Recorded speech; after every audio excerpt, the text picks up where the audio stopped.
Recording in progress.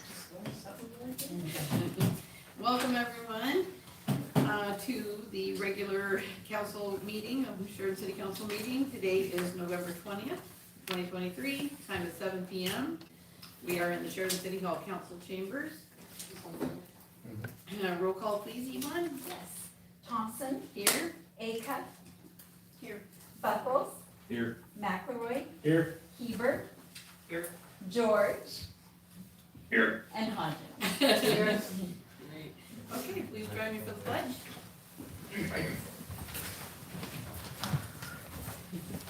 I pledge Allegiance to the flag of the United States of America and to the republic for which it stands, one nation, under God, indivisible, with liberty and justice for all. Okay, so as far as additions or deletions, we don't have, well, I guess we do, but I'm gonna move item D, where Tyler is going to talk to us about executive sessions. I'm gonna move that to I-8. I-8. I know. Oh, it's okay. Just a second. It's fine. Okay. Oh, you mean 29? Tyler will be getting it under the attorney report. Oh, yeah, so he's gonna be, Tyler's gonna be just a few minutes late. And the other thing that we're gonna change tonight, I'll find it here. I'm so sorry, what is it you're adding to number 8 then? I-8 is gonna be Tyler's talk, because he's gonna be a little bit late. Letter D. Letter D, the yeah. Sheridan. Let's see, So it's gonna be I-8 now, and it's gonna be Tyler talking about executive session. And also under M, where we have code enforcement direction, we think that's going to be a much larger discussion, and so we're gonna move that to the December workshop. And, so that we can have more time to discuss that. Is there any way to get a sheet with all the new scheduling on it? Yeah, it'll be published in time for that meeting. Thank you. no, I think he means tonight the agenda. Like a whole new schedule, a whole new menu, that'd be nice if we could get new dates, new times. Is Okay. that something we can work on? Well, you know, the one where I'm telling you Tyler's gonna, that's just moving down the Then we line. can moving around. She's talking about moving. I'll help you really around. quickly. Yep. Okay, thank you. So are you? I'll take care of that. Thank you so Okay, much. is it just the number 2 or the whole camp subject is moving for December? Just the part about code enforcement direction, number 2. Thank you. And that's gonna be at the workshop December? Yes. Yeah. December 4th, I believe. Okay, thank you. Here, thank you. Sorry. Can you double check for me? That's 7. Okay, Is that true? and then we're ready to start with our public comment period. If you want to speak tonight, that is just great, but you need to fill out one of these public comment forms. So if anybody came in late and they have something to So say, you have to fill out a comment form before you speak? I just, you know, if you wanna do it now or anytime before you speak, that would be great. It's just your name and, December 4th. yeah. Sorry. Okay, so, first public comment period. The public comment portion of the agenda is the opportunity for the council to listen to the public, but not for dialogue. The public is allowed up to 3 minutes to present information relevant to the city. The topic, issue brought up may be referred by the council to the city manager for inclusion on a subsequent council agenda. Council has the discretion to ask questions after comments are concluded. Please note, complaints should first be addressed to the appropriate city department and/or city manager prior to directly addressing the council. So I have two here. I have Rick Martineau, is that how you say it? Martineau, okay. Would you like to be first? Next one's not on. Got your head on. There you go. Rick Martineau, resident of Sheridan. Wanted to bring up the same thing that Denny checked on for me, the speeding out on West Main and the engine braking. Oh, yeah. I was in Idaho a couple of weeks ago, and this little town of about 500 had a sign before you come in, and it said, "Engine braking prohibited, city ordinance." Denny said that it was a state law if they're muffled, but this is the city limits. So The Like, yeah. problem being that's Highway 18, that's a state highway. it doesn't Clear matter, down. it's city limits. It's in the city limits. Is that what they You know, told you you what they can't- called, oh, that name? Yeah.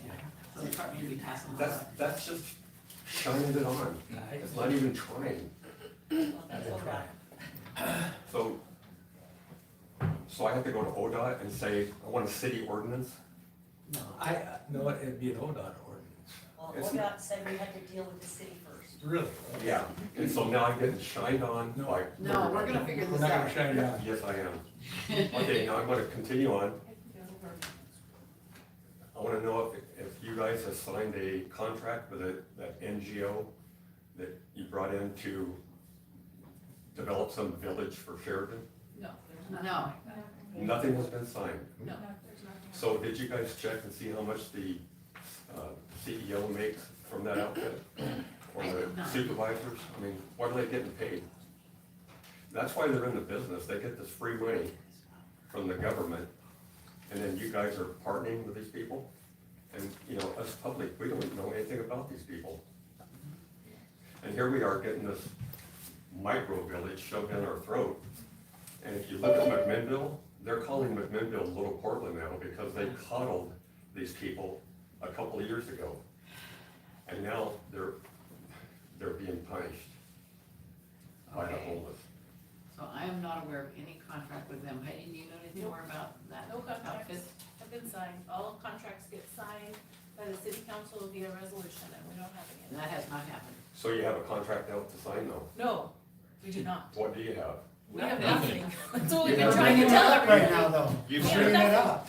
We have Right? people in the You're bringing community. it up. Yeah, I'm bringing It's it up. great to bring it up, and let's talk about it. Let's get something signed right now. Okay, you know what? I'd love to hear what you have to say. Could you sign a form so we can hear from you? Yes, Liz, what do you want? The only thing we've established is a task force with people from different nonprofit groups, 3 residents Yeah. from Sheridan, Nonprofit groups. right, and So who are they? excuse me? Who are those groups? Okay, but I don't think they have anything to do with the project that you're talking about. So this task force is to study what the people of Sheridan want to do about our housing situation. And those nonprofits are like Health and Human Services, Yamhill County, YCAP, there's a Churches United for West Valley, and there's all kinds of people like that on the group Liz is talking about, but it really doesn't have to do with the project I see. you're talking And about. it doesn't cost the city any money. Yeah, the task force doesn't cost money. No. So, okay, Okay, Jim, did you have a question for me? Well, we're having a dialogue, which is not wrong, but I have the answer to the question about Okay, great. who's on the task force.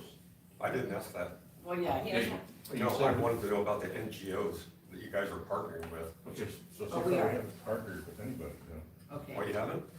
No, So why is the community so upset then if you guys haven't done anything they yet? keep getting mad at us for stuff that have no basis in fact, and we don't Rumor. understand. You don't know anything about it? That's why we keep saying there is no decisions made over and over, but nobody is listening to us. And I'm No asking decisions Heidi are made. about that project, because So, sometimes she knows about okay. projects that I don't, but she says no Maybe, too. maybe you could put out a letter We have- that says what you've done so far, so that everybody can, just like Lizzie, so that everybody can catch up that's concerned as public.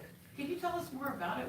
What is, where is this and what is this? Where's what? The, It was misinformation. no, I mean was the just gonna ask project you. I was that just you're gonna- talking about, the NGO or, You guys brought this NGO group That in. encompass. An NGO means a non-governmental organization, also known as Oh. nonprofits. oh, I see. Yeah, they're nonprofit, but they're, I mean, It's a they're different- for profit for themselves. Okay, I see what you mean. Not for you. I thought you were talking about a housing development. No, I no. I didn't put that. Okay, I'm sorry, so, That's okay. I don't know the name of that group, but they're an NGO. Okay, got it. Encompass Now I was understand. telling. Okay. So Yes, who told please. you that we were doing it? That's- told me? You gotta You dig back guys to. did a couple of meetings ago. No, we've Yeah, never we're gonna said have a that. micro village, we're gonna have food, we're gonna No. have showers, all this Were kind you of crap. here? Did you actually hear I said that? Because we So- never said that. What did you put in your letter about showers and food and stuff? That talks about showers and food. Are we having a dialogue? Yeah, We kind of are. This is getting, we do need to be careful about public comments Okay, being so, extracted into a larger conversation. but I would love to talk My to you about this. presentation is in the minutes, exactly as I presented it. And you know you can listen to it. or- Okay, well, thank you very much, I appreciate your time. Okay, thank you. All right, I can give him mine, I've got extra. next up is Loretta. Loretta Martineau, and I'm from Sheridan. I was wondering if there was any coordination at other levels to relook at Measure 110 that was being discussed at other levels like McMinnville, Newburgh, some of the other towns and cities that were having some difficulty with open drug use in towns.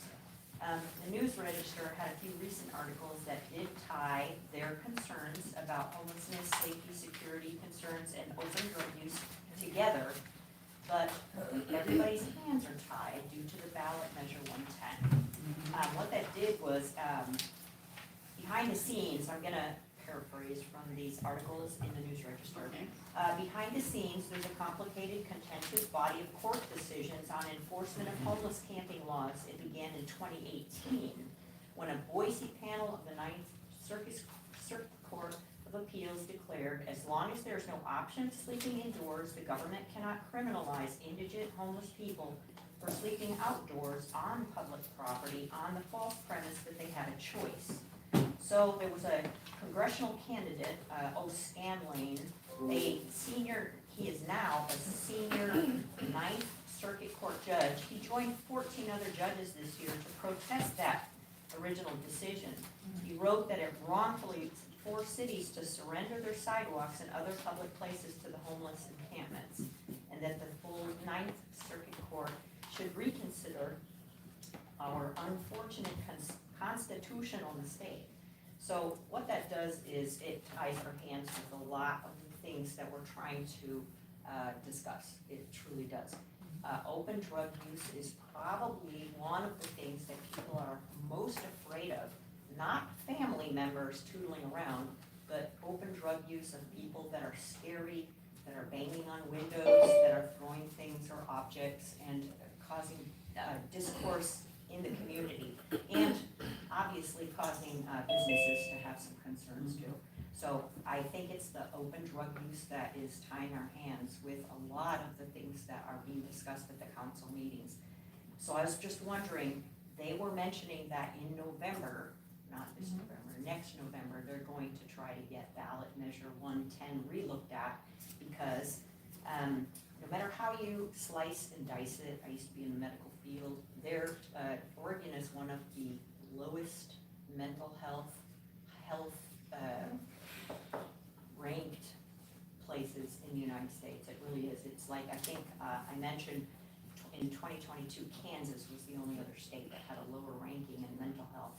We really do need to look at some other places that people can go when they need assistance, and beyond the control of police officers and family members. So that's what I basically wanted to mention about 110, that it's coming hopefully to be relooked at, because I think it caught people unaware that they didn't have the infrastructure in place. So thank you. Thank you. Is there anyone, are you ready to go? Did you sign on paper? No, I didn't sign no paper, no, I'm just listening for now, but. Okay. Is there anyone online who wishes to speak? I don't see anyone. Is Kate over there? Yeah. Kate? Hello. Hi, Kate. You're up. Okay, thank you, Kay Buckle, resident of Sheridan. I'd like to follow up on the status of fixing the sidewalk at the Old Country Bargain that goes across the bridge to the Sheridan IGA. Has there been a date or a plan for fixing it? Thank you. Thanks, Kate. Yeah, I think we would probably discuss that at the counselor's concerns. Okay, let's do that. So we're gonna address that a little later, okay, Kate? Are you still there? Yeah, All right. sorry, I muted. Oh, Yeah. that's okay. All right, thank you. Okay, Thank you. Lucy, did you? I did want to talk to this lady here. Thank you, first of all, you're so informative. And, but the resource center that we have would help people in that direction, instead of coming into my office, because I'll direct them to the bus service, and I'll try to direct them to places that are not located in Sheridan or in McMinnville, but we do provide free bus service, and it would just be able to give more knowledge out to people who were roaming and searching versus just open using, which of course is, you know, and other resources, there's a lot of great resources, and a lot of them are matched. Exactly. That's what we're focusing on, not all this community village or whatever. It's just to help people try to find a place to go where they can be safe. And right now, it's not Sheridan.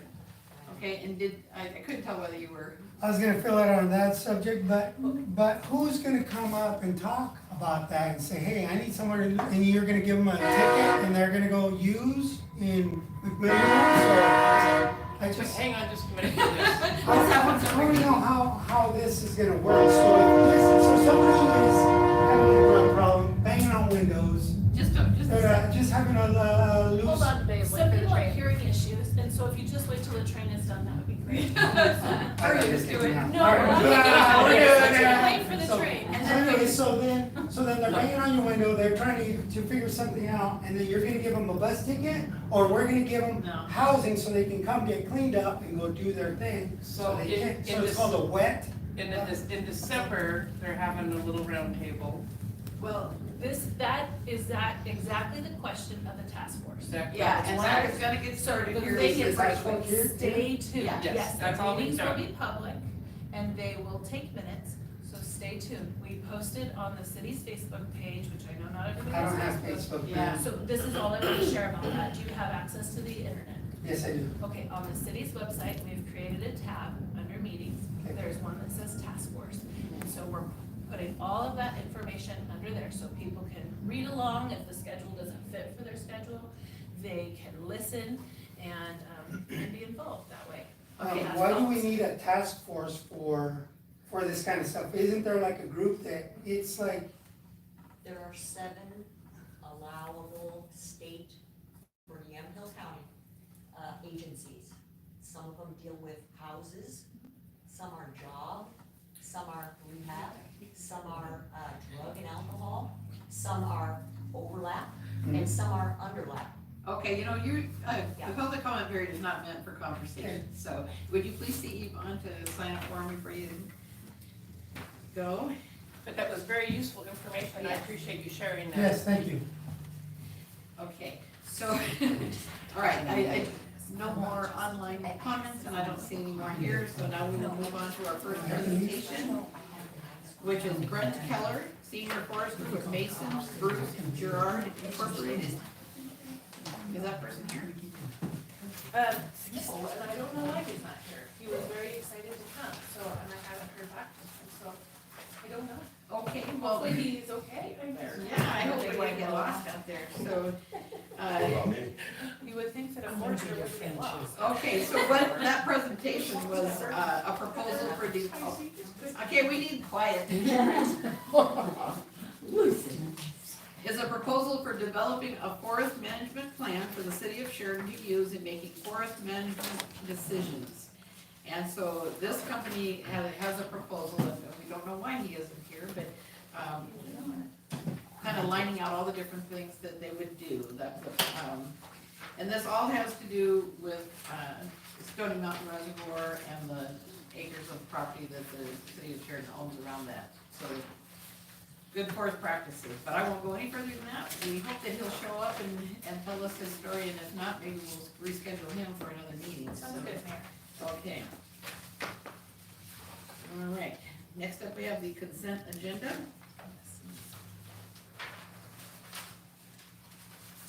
I make a motion that we accept the city council meeting minutes for October 16th and November 6th, 2023, and the goal-setting minutes for October 10th and 13th as presented. I second it. Thank you. All in favor? Wait. I'm sorry, discussion. Yeah, on page 11, the city council meeting for 6th November 2023, letter B, under farm leases, it says Councilor Buckles motion to award the lease. And then down below it says Councilor Buckles seconded the motion. Oh, no! That can't be right. Oh, my gosh! Lepin is misspelled, two Oh. P's. Okay, lemon with two P's, is that what you're saying? Sorry. That's all right, it's hard to find it out sometimes. What page, Jim? Page 11. Thank you. Okay. I'll get that corrected. All right, any other discussion or comments? Okay, all in favor? Lucy? Oh, I'm sorry. Are you in favor of passing the minutes? Okay, it looks unanimous. Is it my hand up? As I'm saying amended. yes. As Sorry. amended. Okay. Let me check with, Okay, along okay, with. thank you. Can you guys help me, because it's hard to keep turning it around. I'm watching. So I see us, thank you, Yvonne, I see that he agrees, okay. Oh, yeah, that's true too. All right. So, now we're on to our department reports, and, in the packet for the sheriff on page 5758. Does anyone have any comment on that? Mayor, Oh, yes. may I point out that, that part of the consent agenda is also a voucher directory? Yeah. Oh. Oh, I'm sorry, I did not include that in the So shall we redo it, or just make a motion for that? Probably just good for that, Okay. yes. All right. I'd make a motion to approve the voucher directory for invoices paid from October 16th to November 20th, 2023 as presented. A second, Second. discussion? All in favor? Oh, wait, Okay. I wanted to ask, what, the $14,000 for a concrete saw, with my three, there's There's a three, picture of that later in the, Yes, it's a huge oh, saw, okay. and, we negotiated the price, off, and it was a substantial amount. I will look again at how much, but it was a very, it's a very huge thing. Oh, that's what that was, I didn't even know what it was. when I So that looked we at can, it. so that we can do more with our streets on our own. Concrete. But yeah, I think it was, I can't remember, but it was quite a bit more, and they got the price down, so we should have wrote about that. I'll find that out, how much more it was. Thank you, that's the only Yeah. question I had about. Yeah, Okay, it was a budgeted item too, and it's a walk by. All right, all in favor? Unanimous. All right, now we're on to department reports, and if they have any comments on the sheriff's, summary on page 57? Yeah, Okay, Liz? seems like the salts are on the rise. yeah, that's what I know. Yeah. I'm a little concerned when I saw that. Come down, It happened around the holidays. right? Yeah. Wonder- Did we take that? Okay, Megan? So, Mayor and I discussed this afternoon about having our, the next work session, having an interactive session with the council and somebody from the Marion County, Yuma County Sheriff's Office. Yeah. So, we'll work on that. That would be great, so just think up what your questions are, and, Yes. so that you're ready to ask them what things you're curious about, or why they work the way they do, or would be really great, or trends they're seeing. Okay. And let's see, finance specialist, reports, we have anyone from public works tonight? We do not. We do not, No, okay. and the library is out. Our too. library, and code enforcement, I guess everybody's had a chance to probably look through that. Mayor? Oh, Jim, I have a question about the finance specialist budget reports. okay, It's on page 63, 63. and I'd like to know, is this a listing of all the hourly employees that the city has? 63? So that can't be. I'm sorry, 69, my bad. Okay. No.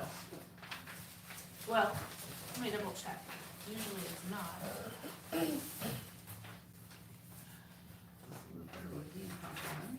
Nice, 1, 2, 3, 4, 5, 6, 7, 8, 9, 10, 11, 12, 13, 14. Without having a list right next to me. I don't see anybody missing. I guess the reason I asked, I'll go ahead and push it. Dacia's not on there. Yes, she is. No, she's not. So I don't think it is. Oh, It's not a list of all employees, it's a list of all employees that are non-exempt. Yeah. Help And me out. she How would you, a is- union member, help me They out? don't, they get paid overtime, the exempt employees don't get paid overtime. Code enforcement does not get paid overtime. Well, they're on salary then, is that what we're not exempt? Yes. And that's the same with Marissa at finance too. So yes, this would not necessarily be, this is more a listing of those that are not exempt. Or, I guess I read, right the first name, a listing of Sheridan's hourly employees. Okay, there's other employees that aren't on Yes, here, that's a way to Are- say that, yes. are on salary, okay?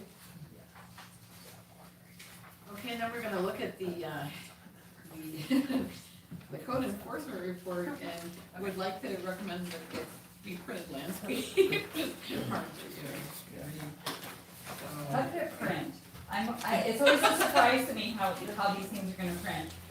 That's what I tell Jim, I never know how, so the code enforcement, did it print? So, Yeah, Yeah, got off the magnifying glass. yeah, we're getting older here.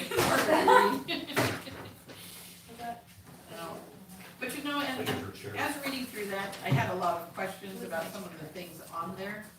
But since we are going to have a workshop all about that, I'm going to wait and ask my questions at that time. okay.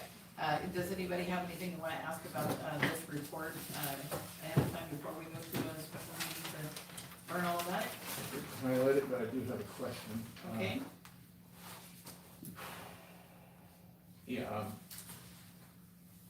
I just want to be able, 1, 2, 3, 4, 5, 6, lines down to 1 Northeast Blair Street. I'm sorry, that said it wrong. 5 lines down, 328 Northwest Sherman Street. And it's a chicken nuisance, issue.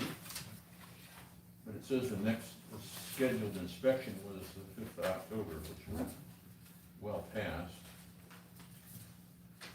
Yes, so positive news on that. Okay, We had a good meeting today and we have worked to resolve the issue and move forward positively. excellent. All things are possible. That's what we When wanted you to can do. talk it out. Because you, Did they keep their chickens? Yes. Killed the We're rooster. all gonna be able, we're all gonna be able to move forward. All right. but then as you go down the sheet a little ways, there's 1 in October, 1, 2, 3 in August, 4 in August, 5 in August, that, online, there's 1 from February even. They're showing their next scheduled inspection, but I Yeah. don't get it. Yes, so that's because I guess we should make that row a little bit better. Which is, if you look at the notes, that's where we are in the progress. Mhm. Okay, yeah, and, Dacia says to remember that those are all cited into court. So if you look, which one was it? Well, I think, let's go to one that's, really far down. Matter of fact, let's go all the way to the bottom to, We should add numbers. 738 Northeast Blair Street. It says here they're, created on, November 9th, 2022.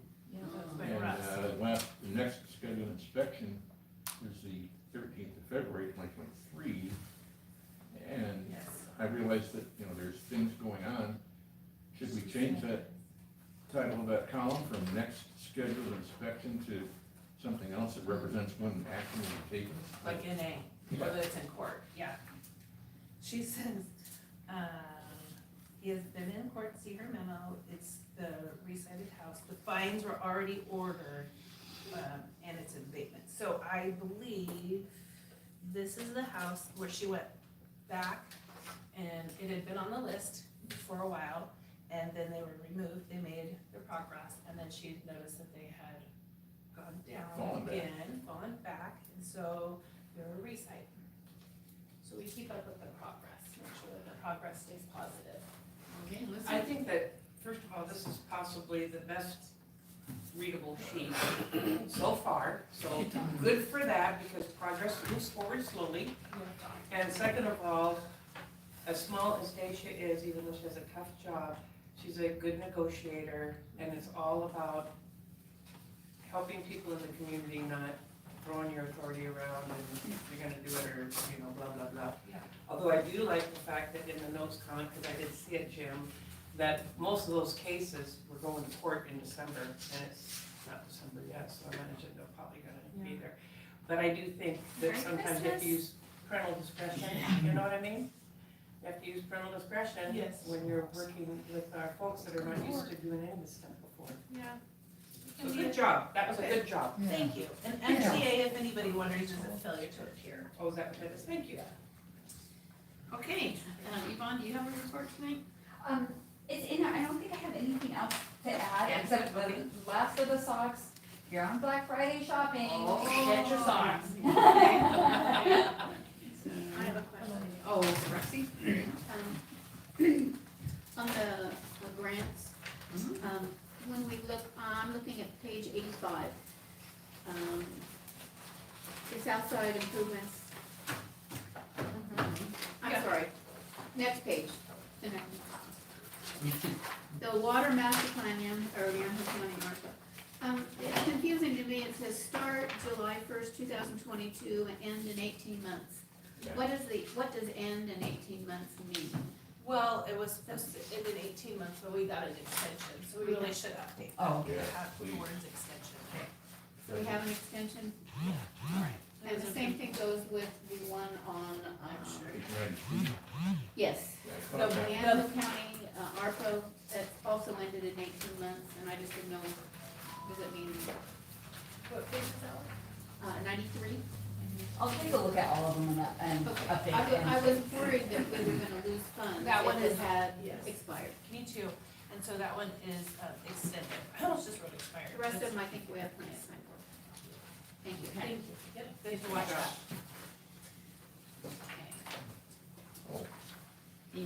Yes, Jim? I just had a question way back in your report, Yvonne. Because the majority of the software programs rely on the GL for operation. General ledger. General. I thought about that, and I wasn't even sure if that was on your abbreviation list. I'm gonna guess that it wasn't, although I got it, but I didn't. You keep adding to it.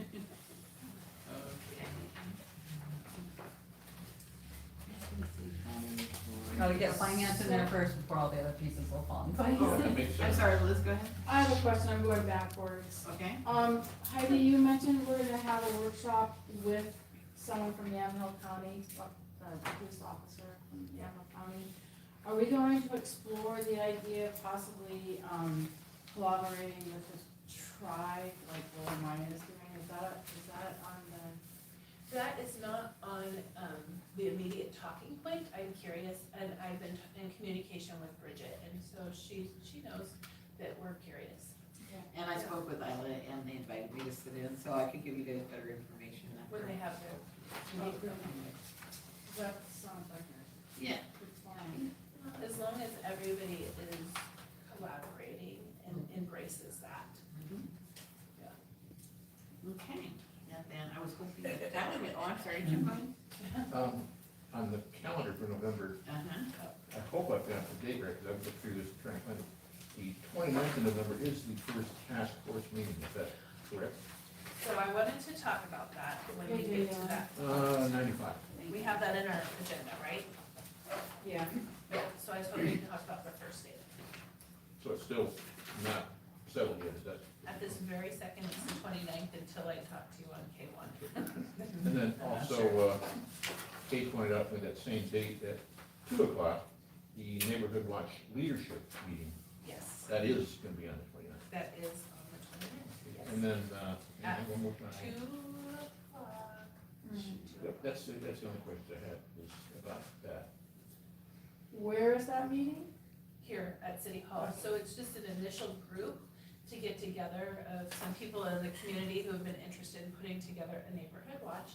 And we have a deputy, he's going to be there unless he gets some kind of a call and has to leave. But there also is a person who volunteers his time with the sheriff's office, and he this is his background, is helping to put together neighborhood watches. So he has some good framework, and he's gonna be able to do just some touch base kind of initial work with some people that are interested in putting that together to make sure it's a good fit for everyone before there's like a big kickoff to the community. But just to, it's like a train your trainers. Mm-hmm. Okay. And so we don't need to remember the one that he's counseling, the one that, it's not on here, he mentioned it, but she said it'll be off, so is it on, is it off? The one I was talking about is Yes. the first task force meeting, and in the rest of my reading, I found it Yes. listed as 29th, but we're gonna cover that in a little while. 4 PM on the 29th is what we've had, so. 14. Oh, the 14th of Oh, December I'm is the thinking of the task seventh. force Town town hall. hall. Yeah, okay. And then that's kind of been put on hold, I guess. Oh, alright. I had both those circled and highlighted. You know. Okay, so with that, I thought Tyler would be here right now, and he was running a little later, so we're gonna go ahead. Well, do we need him for the ordinances and I resolutions? have a question. Okay, In the Jim Jackson Law Conroy section, their report, we discussed the demolishing the old industrial building to build the new Robert Roberts Yeah. Career and Technical Education Center. It says the decision authority is the city manager, but I have no problem with that. Have you made a decision on that, though, I guess? Oh, no, they have to submit. Well, they have submitted their plans and it has to go through the city planner. Okay. And so that's the spot that they're at right now is in plan review. The city planner is doing their review. And then to follow that, if the city planner says, oh, this isn't quite right, then it goes to the planning commission, and then it comes back to you. No, the city planner will make sure that all of the records are straight, all of everything is in compliance with the code. It's like, read this, read that, check mark kind of a Well, thing. go through and it meets the requirement next.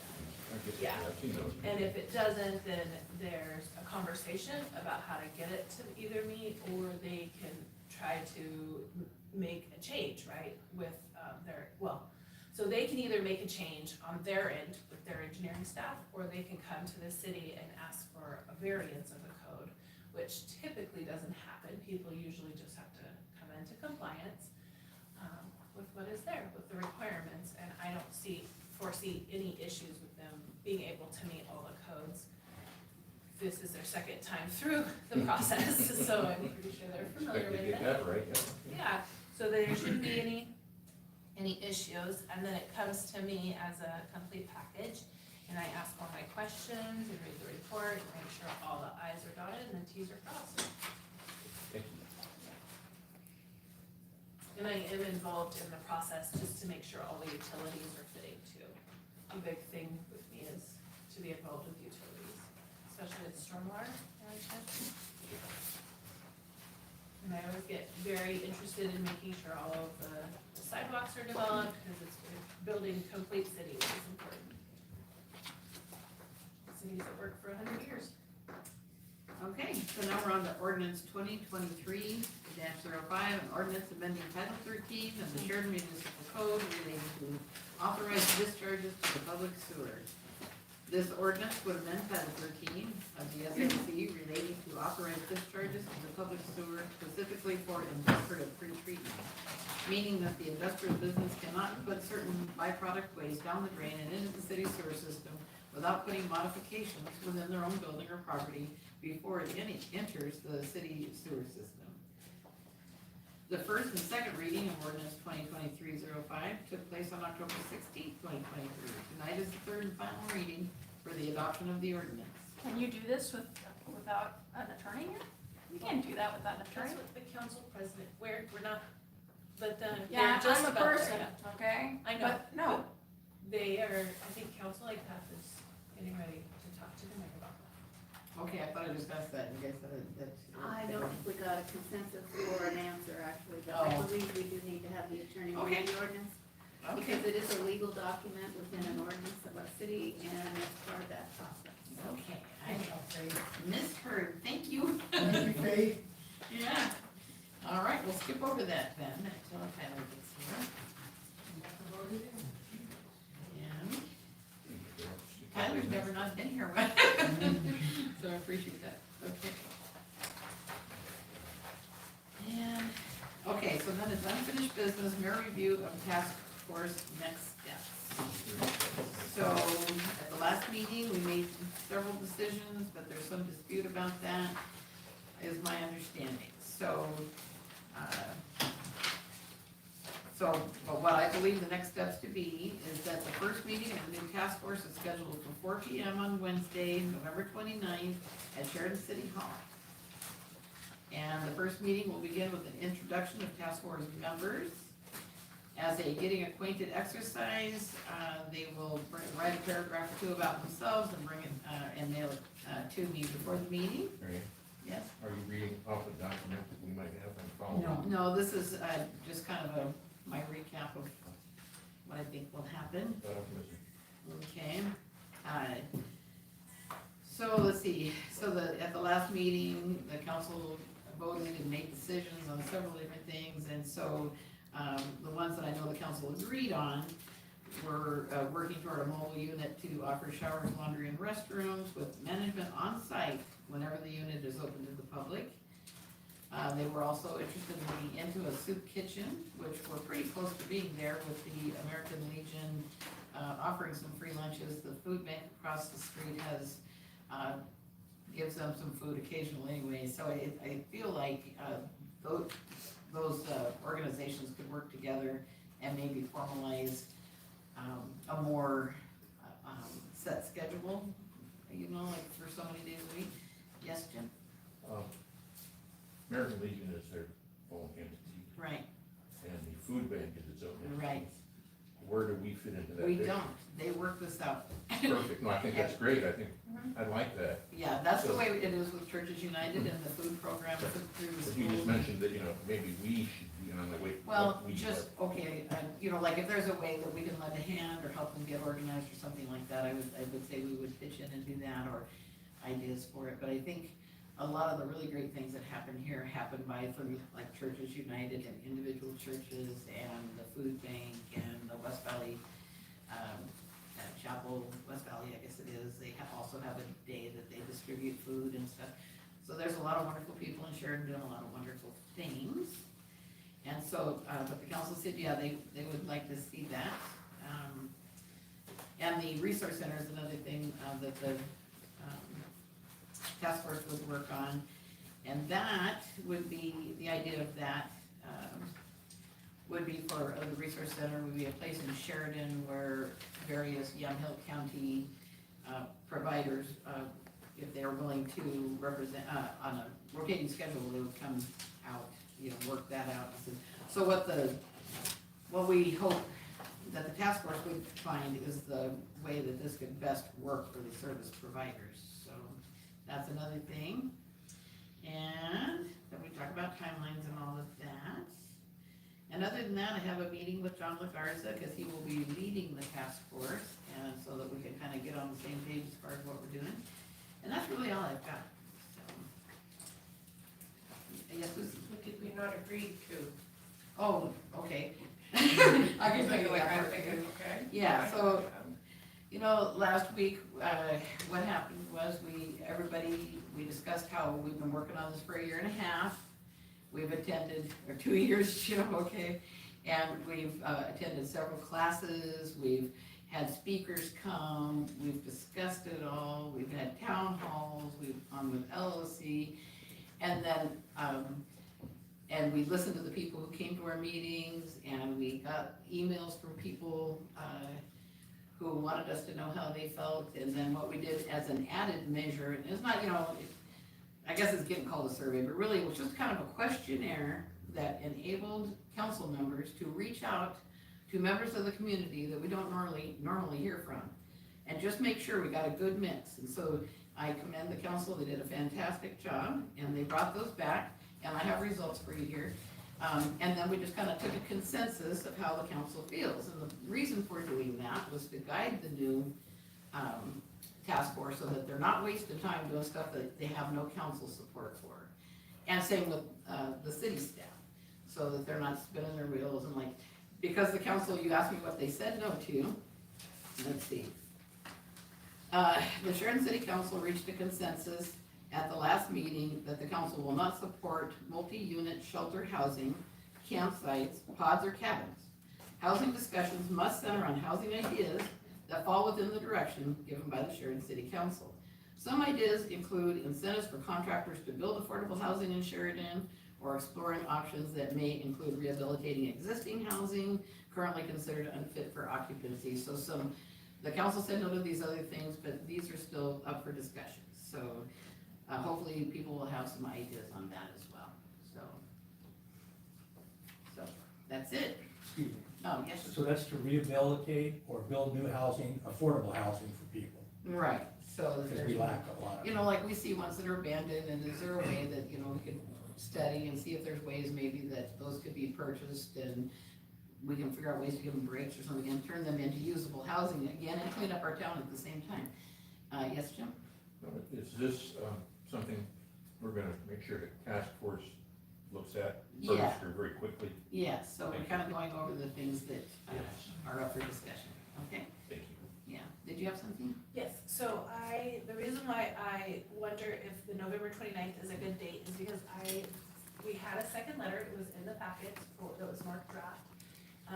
But then that was removed, and so the question I have is, do I have a second letter? Because I have to notify these people that they are, I sent it to you.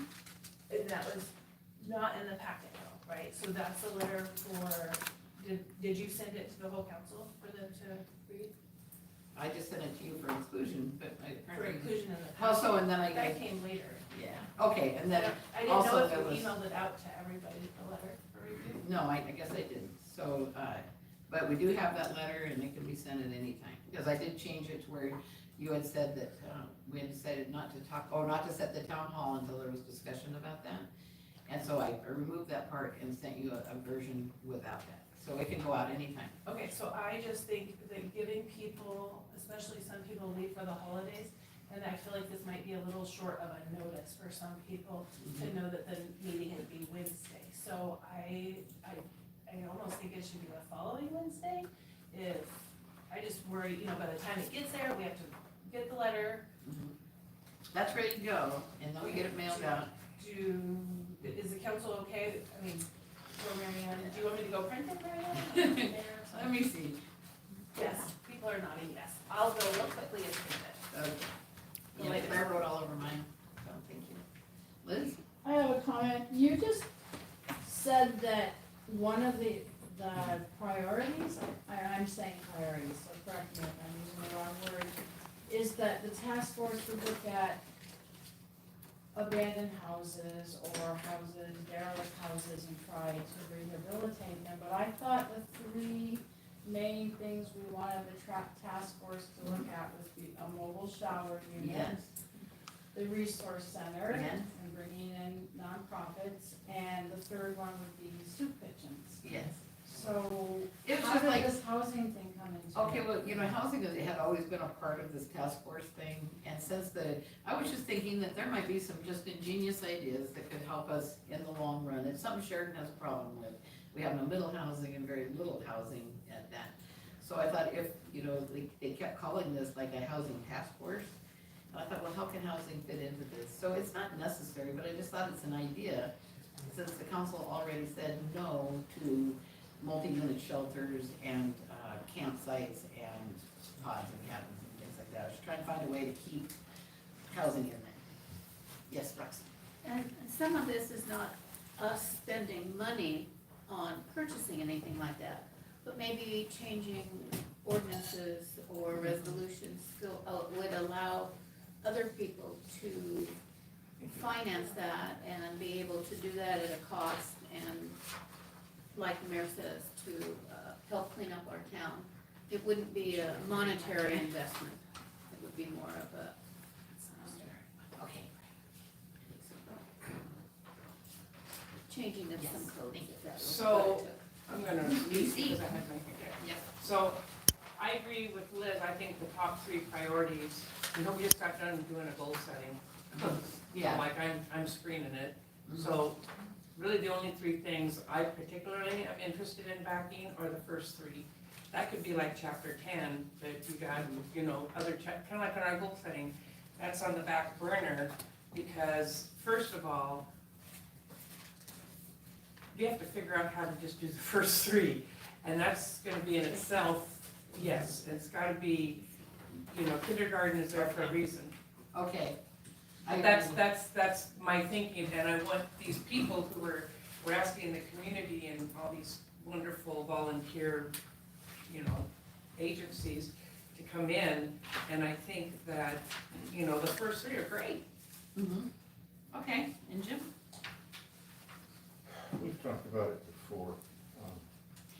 Before anybody does anything, we need to know how many people we're talking about. Yeah. How do we get We've this said that. point in time count so that we know how many there? There could be 5, could be 12, we've got up to 30, could be 100, we don't know. Okay, So well, how does that get? we keep putting that first in there, we just don't get to it too easy, so. Yeah. Okay, so count first. Can I make a suggestion? It might be easier just to send out an agenda at this point instead of any sort of a letter. And just because our first meeting is about introductions. Yeah, well, that's basically what the letter says, I think. Well, yeah, the letter gives a lot of guidance too, so I don't know if you Well, want I think, yeah, I think it's fine, I just assume not, I'm just like, get everybody up and, let's see. But just for a little bit of clarification too, when you said there's these sloppy looking houses, that's why we have a code enforcer. So whoever's doing that, that's why you can put that on the back burner, because I know that you go right to the source, which would be Daisha, and have her cite those homes that we see aren't looking too hot, and, use her service, which she's providing for the city. And like I said, those things could be all pushed back, because once you get, I'm just gonna guess, it might make, it could take up to 3 months, it could take up to 4 or 5 months to have people even trust the resource center enough to come and talk to them. You gotta earn trust, and then there's the community that's, they're caring about, I don't know, villages, whatever, and that will take care of any of that, because we're just here to find out, like you said, Jim, who is out there that needs our help, and, have you ever tried to bring a stray kitty home? I have. That's kind of how it works, except a little bit more intense, and once you gain their trust, I think that first 3 projects will keep us busy, might keep us busy for almost a year. I'm happy to deliver that message, Lucy, to the task force and to our leaders, Don Garza there. But I just kept thinking then, I think Heidi and I talked about this the other day, where, even though the council's not in favor of like shelters or that type of thing, they might be interested in, not that they would build it, but in promoting or offering some kind of, reason for people to come into Sheridan and build affordable type of housing for the people. We have a missing place right there. So I have resource center, soup kitchen, mobile unit, which is the showers, bathroom, laundry thing that is that pretty much sum up what you're saying, Lucy and Roxy, and those 3 things? Well, like I said, last meeting, if we stay small, I think we'll find how many people we have that need help. And by our own experience, we can see what we may need to enlarge or improve or completely drop. I don't think anybody's gonna be able to tell us what we need until we start small and offer these basic essentials, and then look at it again and go from there. Okay, this is working, let's fix this, let's go on with that. That sounds like a good plan, Jim? So, I've been paying attention, really I have, but, so is the first task force meeting on the 29th of November? or That's is what I have. So that's correct. So 4 o'clock, I don't know that that's correct, because I don't know that I haven't sent the people anything on the date. I've heard that, but. So I don't know if it is reasonable to plan a meeting with Thanksgiving in a couple of days, and it's basically a week away. do we have email addresses for them? For the task force members? We could do that, maybe double up, make sure they get it, and ask them maybe to not RSVP, but let us know they've got it, something like that. So, Lucy? I think in the 3rd paragraph down, I like where it says, we will not consider multi-unit shelter campsites, pods, and cabins. Housing discussion's been centered on housing. I think that all from the end of that sentence should be scratched, because we're not even putting that out there, that we want you to start thinking about incentives for contractors to build affordable. First of all, that's just way out of our wheelhouse as a city council.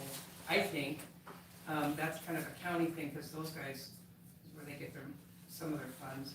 But I think maybe that part should be taken out of the letter, because it kind of implies that we are looking for some kind of affordable housing. I was just And trying now to get you're, housing in there.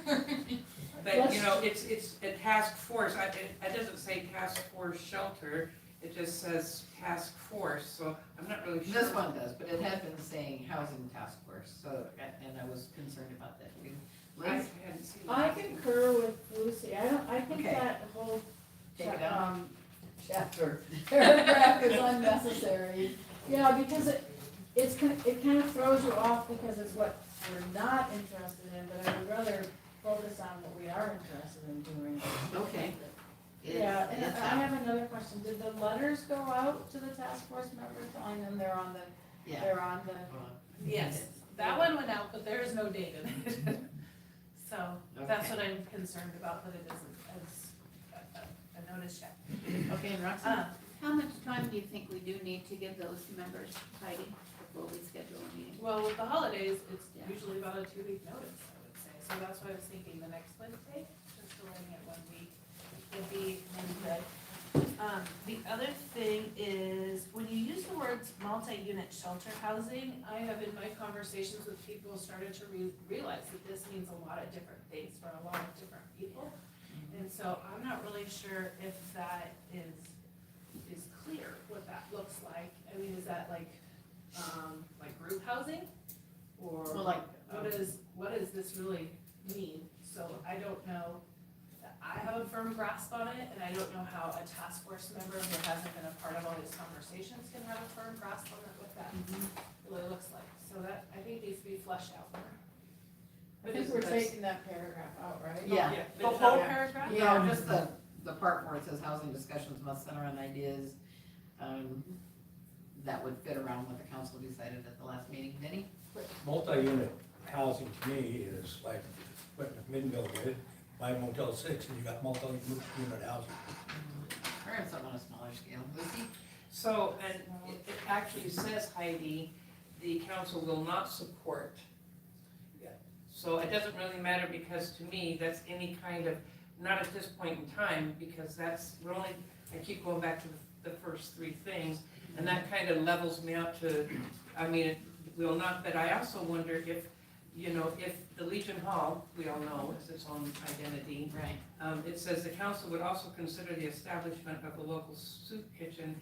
Actually, we won it. The next sentence would be the American Legion Hall is actually considering doing that. And the only thing we could do would either donate our time as a volunteer or give them money so that they can process their thing, but that's kind of their show. Right, You know and what I'm Jim saying? just asked that too, and so just, Okay. I understand what you're saying, and all I meant by that is we could maybe help No. them set up like a schedule No, or I'm just- coordinate with them with the food bank and so forth.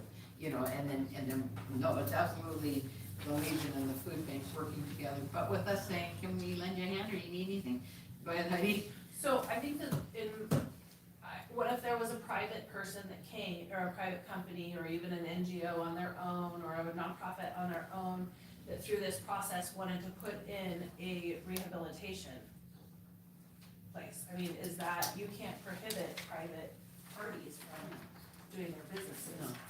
So that's what, I mean, I think that there's a lot with that term, so I'm not trying to be argumentative by any means, but I just don't know that it's completely clear, because of the word shelter is becoming a trigger word and unclear to a lot of people, and I don't think that we need to prohibit private business. Well, and we have, I think we still have the Confederated Tribes of Grand Run going in the old Hyder Mansion, and that's exactly what that is. I think people are pleased as can be that that's coming to town. That is only for tribal members at this time. I heard that if they had a room in addition, that everyone would be welcome. It is very clear for me to know that that is their first and foremost is to serve tribal members. Well, sure, but Yeah, and I don't know that there's going to be anytime soon, anything will happen or for everyone's the already rehabilitated. non-tribal. So, So, Lucy, first of all, I haven't even read this whole frickin' letter yet, so, I'm just, because I'm trying to listen to everybody and I'm trying to pay attention to what's going on. So I'm only down to this next next paragraph, but, I understand what Heidi's saying, because you just have to think about it, it's like the development center that was put on Sheridan Road, the planning commission didn't know about it, we didn't know about it, but we got a bunch of hate put on us, but you know, that guy complied with all the rules, so I understand you want to take that out of there, that's a good idea, because you can't prevent, just like the poor conflict on Sheridan Road with the manufactured home park, I mean, you know, the 18 unit one down there, but that's right, because I said, how could that have been done without it coming to the council?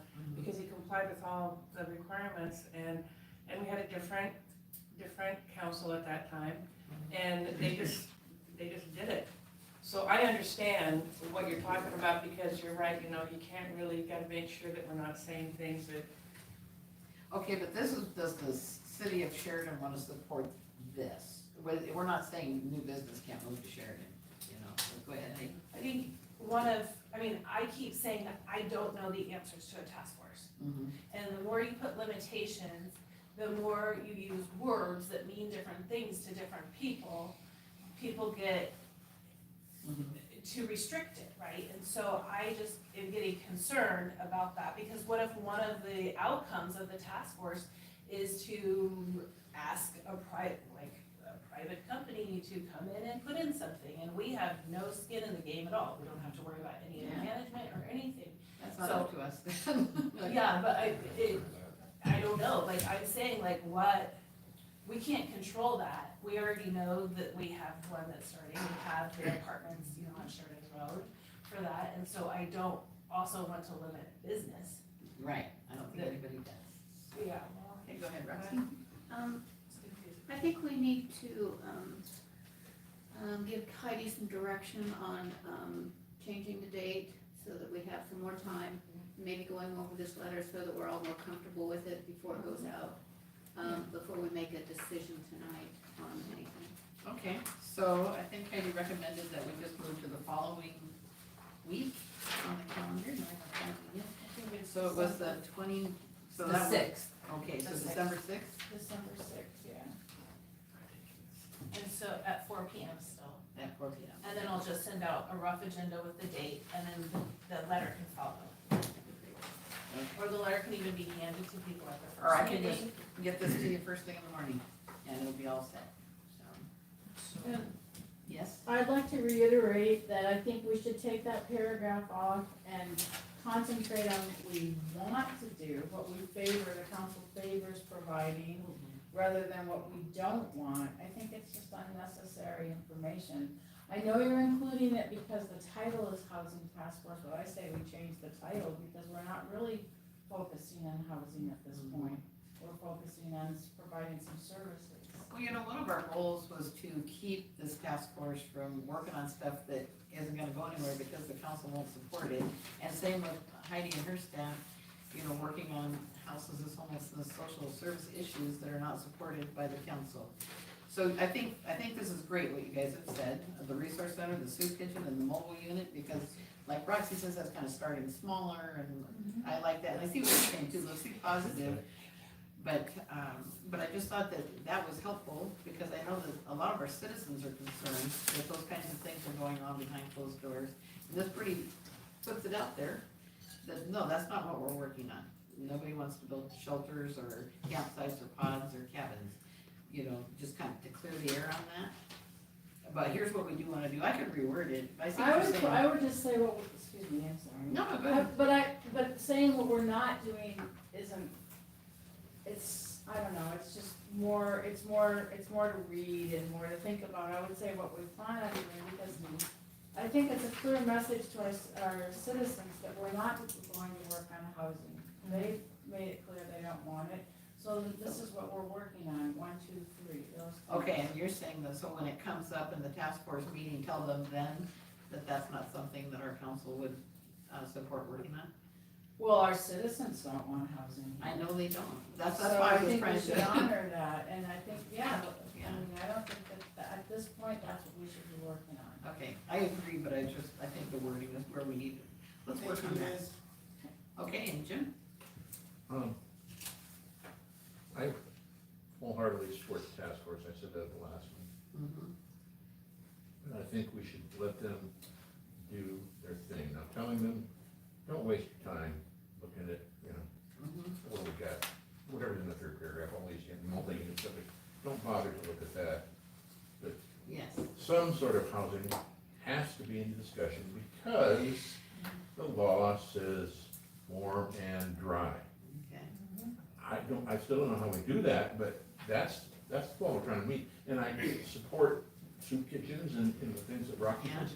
I support that too, but it doesn't meet the law requirement. That's what we're trying to meet, I You know what I thought. think I'm hearing is that the council wants to start with a count, and then they want to back a resource center, a soup kitchen, and a mobile unit so people can get a shower, wash their clothes, and use the restroom. Those are the basic 4 things, really. Is that right? Okay. Go ahead, Nadine. So I'm thinking that perhaps in the agenda, you could convey this. So, and then maybe the task force, maybe there's a way for the task force to accept agenda items. So maybe essentially you should be looking at their agenda. So their first agenda is get to know you, get to know each other, and Okay. develop a plan for a count. Okay. And develop a plan for how to do the count. And Okay. so once they get that figured out, then you can kick them down some projects, right? Okay, and if, that sounds okay to me, and then in that case, let's just do send them an agenda. And then they And just then we'll keep just giving talk you back about it. reports and minutes and see where they are, because I think that, we keep coming back to this, like, how many people are we talking about? What are we talking about? What Yeah. kind of services do people that are even housed need in Sheridan? Some people maybe just need a little something for one time in their life, So we're just talking about, we don't know, we don't know much yet, because we keep coming back to wanting the, If we numbers. go back to just sending the agenda to the task force, do we still need to wait an extra week? Or would that be Well, something? I'm just worried that people have commitments, they have jobs, that they have to request some, Okay, maybe so require still like the 2 weeks off, yeah. Okay, all right, and Lucy? And so I think that once they get the first 3 or the first 4, I think maybe put clothing in there too or whatever. Keep it, and we were talking about haircuts the other day, maybe going to Kelly's Cuts, maybe somebody might wanna donate, maybe she might, and work something out that they get a nice shower with a haircut, always makes them feel better. Yeah. And we're here to make them feel better, and then as we're talking to them, and because we're kind of interviewing them, that they might start sharing, because who knows better than them? And what would be the best way, because aren't they the specialists in that particular field, sorry to say, it's a sad one, but, and I've had some people who are homeless, and they have had, their ID taken from them, so they can't get a social security card, it's a duplicate, but they can't get it. That's a big struggle for somebody to get a job, because they can't get a job because they're trying to, and I wanted to send them somewhere and say, hey, but I know a little bit, but I knew somebody knew more than I did. And I kind of feel that that's what this task force is gonna do, and then maybe get them an ID at the DMV. You know what I mean? It's a very slow process, and if you wanna use the word homes, affordable homes or whatever, I mean, just call it, I don't know, I think now you're not calling it that anymore, Heidi, but I mean, you gotta be politically correct, it just sucks, but anyway. policy. Sorry. That was politically correct. Anyway, homeless task force, we're gonna probably call it houseless task force or Yeah. some new name, but there's the word home house. I mean, I wish you could just say what it is, but I'm getting too old for this. All right, go ahead. So maybe another possible agenda topic in a first or second meeting would be to report to you what they have found the local issues are. So if, Lucy's talking about the interviews, or whether they go out and do some face-to-face interviews, or conducting a survey, but some sort of giant mailer to all the community members, I don't know, but that's really, I think, what you guys need to know. The thing is Is to identify what issues are out there. the task force is 6 weeks, 1 hour meeting, so we got 6 hours, so it seems like we have to hit on the topics that people want. But one thing I wanted to do one thing I'm really proud of is how the people of Sheridan just pitch in. And with our wonderful Churches United, it is just such a great group. And they have taken on, they too will work with the food bank, and they've got this thing. We don't have to do a thing, they've got it, and they're some of the most wonderfully organized, responsible people around. And so, Julie Schumann, just checked in with me, and she was, to give us an update, so I'd like to share that. So, so that we met with them, and because they sent me an email, says, we wanna help. And then I said, well, what would you like to help with, or do you want me to give you an idea?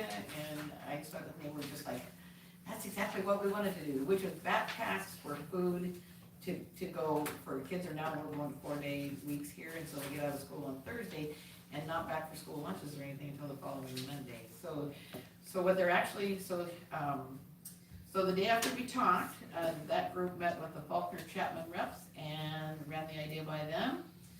Faulkner Chapman canvassed parents and arrived at 7 families, 30 people total, that were interested in receiving the extra food on Thursdays. She says, we know this number may grow, but it is a very manageable number for us to establish our processes. Each family is identified by a number and also by the number of people in that family. We will identify the bags accordingly as we fill them. The school will make sure the bags get to the families. A school volunteer has even offered to deliver to several of the families. Pastor Rachel Roberts of the Nazarene Church has offered us a room to store the supplies and to fill the weekly bags. Thank you. She is great. Pastor Rachel Roberts, Stephanie Morrow, and I have met and discussed food options. And they want to know if we have any suggestions to add to their list. And we will include food items that children can easily cook themselves, as well as food for a family meal. And they're gonna meet again on the 22nd, and they're gonna get with Judy and talk about the best way to order the food from her, so it's easiest on Judy. And then they're gonna use those Winco type plastic bags, and anybody who has those and they're building up, the food bank needs them, Churches United needs them, you know, people need those, so if you have those, please donate them if you're not gonna use them. So they started out thinking that they were gonna use backpacks, and they said the school thought it was difficult to make sure that the backpacks were returned in time or at all. So that's why they decided to go with these plastic bags, plus nobody says, oh, that kid's got a, you know, no, it's just a plastic bag. And it says Churches United plans to purchase and provide these bags themselves, and the cost will not come out of the food bank budget. Let's see.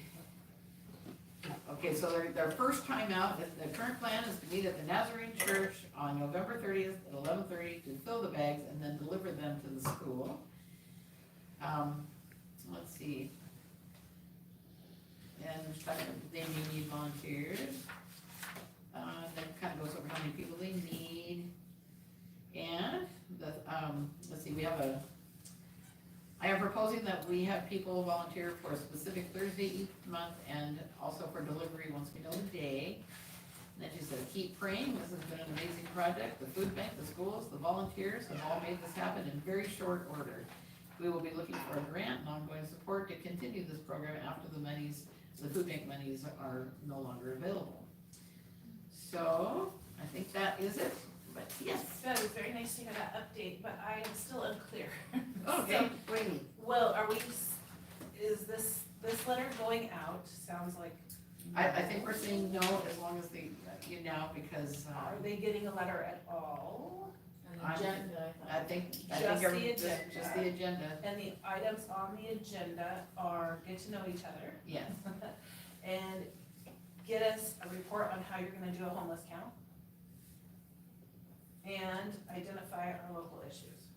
Well, Reports to. okay, yeah, like when we get there, then we'll talk about And then how can we'll- we do this. And as a then group. pause, once you've achieved that, then pause. Okay.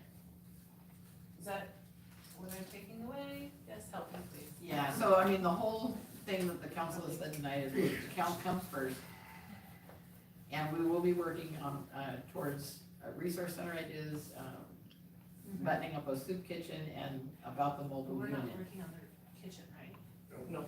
We're not working on the kitchen, so it's just a resource center and the shower. Yeah. But the shower or the mobile, or the laundry, because the shower we're being gifted Right, does not have laundry. we gotta look at that. So you also want the laundry, and is there We're gonna anything need else? the bathrooms, yeah. toilets. Okay, Jim? Okay. Two questions. Okay. Who's facilitating the, town hall? John LaGarza. Okay. Oh, did that change? Well, no, so I have been, a couple of members of the task force have reached out to me, and they're kind of concerned about putting themselves in the town hall meeting, because it could be just the people that are the most boisterous that show up. So I think they would like the opportunity to discuss if a town hall feels. Oh, that better be on the agenda too, then Okay. the town hall meeting. So do you want a town hall question mark? Yeah. Or do you feel like there's a different way to get to the citizens and the residents to have comments from them? Okay, And then my. Outreach efforts. My second question, I think is really relevant. Look how long we've been talking about this tonight. We're expecting a bunch of different groups and individuals to get together and only work together for an hour and then come out with magic. yeah, and I think there's about 15 people, and so everybody has See, 4 minutes to speak. from the beginning, I questioned that, and now that we're trying to give them some sort of agenda to work from, that's even tougher. I don't understand the concept of two things: 1 hour meetings and only once a month. Yeah, The pace of those, of the results will be glacial. but they only go for 6 months, so that's 6 meetings total, so. You know, I don't care about how long they go, we need some answers, and Yeah, to meet for 1 hour, the first half of the first meeting is just gonna be figuring out, okay, you're Mary Ann, and you're Tyler, oh, I forgot your name, oh, you're Lucy, okay. That's what's gonna happen at that first meeting, whether they have a little paragraph to explain their background or not. So they got like a half hour to decide whether they wanna have a task force meeting or not. This whole thing is just time crunch, it's very, I do understand what you're saying. Go So, ahead. I don't know, why are they limited to that? I don't know. So maybe that's an agenda item, is get us your schedule. Right, like how often do you wanna meet, and how long do you think it's gonna take to accomplish this? I think maybe somebody, try not to scare people with making really long meetings, to get involved in, but I don't see how I we think really that- accomplish much in an hour once a month. I think it's an hour and a half, but I think that the people that have decided to put themselves into this position are really vested. So if they wanna spend more time on it, and none of you are opposed to them spending more time on it, so maybe that should be another thing, like, Talk about that. what does your timeline look like? So I think basically the first meeting of this task force will be organization and just kind of setting out guidelines, like what we're gonna do. And that's why it's important to know what the council will and will not support, because we have very limited time, so not much time to waste, so. Okay, one Rocky. last thing if I may. Okay, we decided for sure, 6th of December, 4 o'clock, right here. Correct. Okay. okay. We'll have a definite opportunity to decide and help what to provide them, because we have a council meeting on the 4th of December, 2 days before that meeting, so we can further track and see if we can Yeah. get them to a point where they can meet and get something accomplished. Focus. Yeah, and we don't wanna take people's creativity away or these great ideas, but that's just not a lot of time. And then the task force is on hold unless they decide they would prefer one, is that also what I understand? Town hall. I'm sorry, yeah, I thought town you hall. said the task force, that's My like bad. what? No, the town hall was on hold until they say, yeah, that'd be a good thing. But we've had a couple of town halls, and there was a couple of people who had things to say, but I don't think it got out of hand. Did it? Do you guys remember getting? I think that there's also a consensus that it might not be the right place for somebody to come forward and say that they need resources, because that can be embarrassing for individuals. But that one individual did do that at the last town hall. Yeah, he He did. said real One plainly, person. I just wanna be recognized, Yeah. which isn't much to ask, but there he was. And he did get some support from Robert Topol, I know that. Yeah, he did, that was. Yeah, he did. And I'll reiterate, I think if we could have a table with resource center either set up in City Hall, somewhere where it was scheduled, there would come every single Tuesday or every single Friday, and they will learn our homeless, our houseless, they will talk amongst themselves. They will know that, well, that person was there on Wednesday, or that person was there on Friday, just like they said they were gonna be. So next Wednesday or Friday, I will go, because I know they're gonna be there.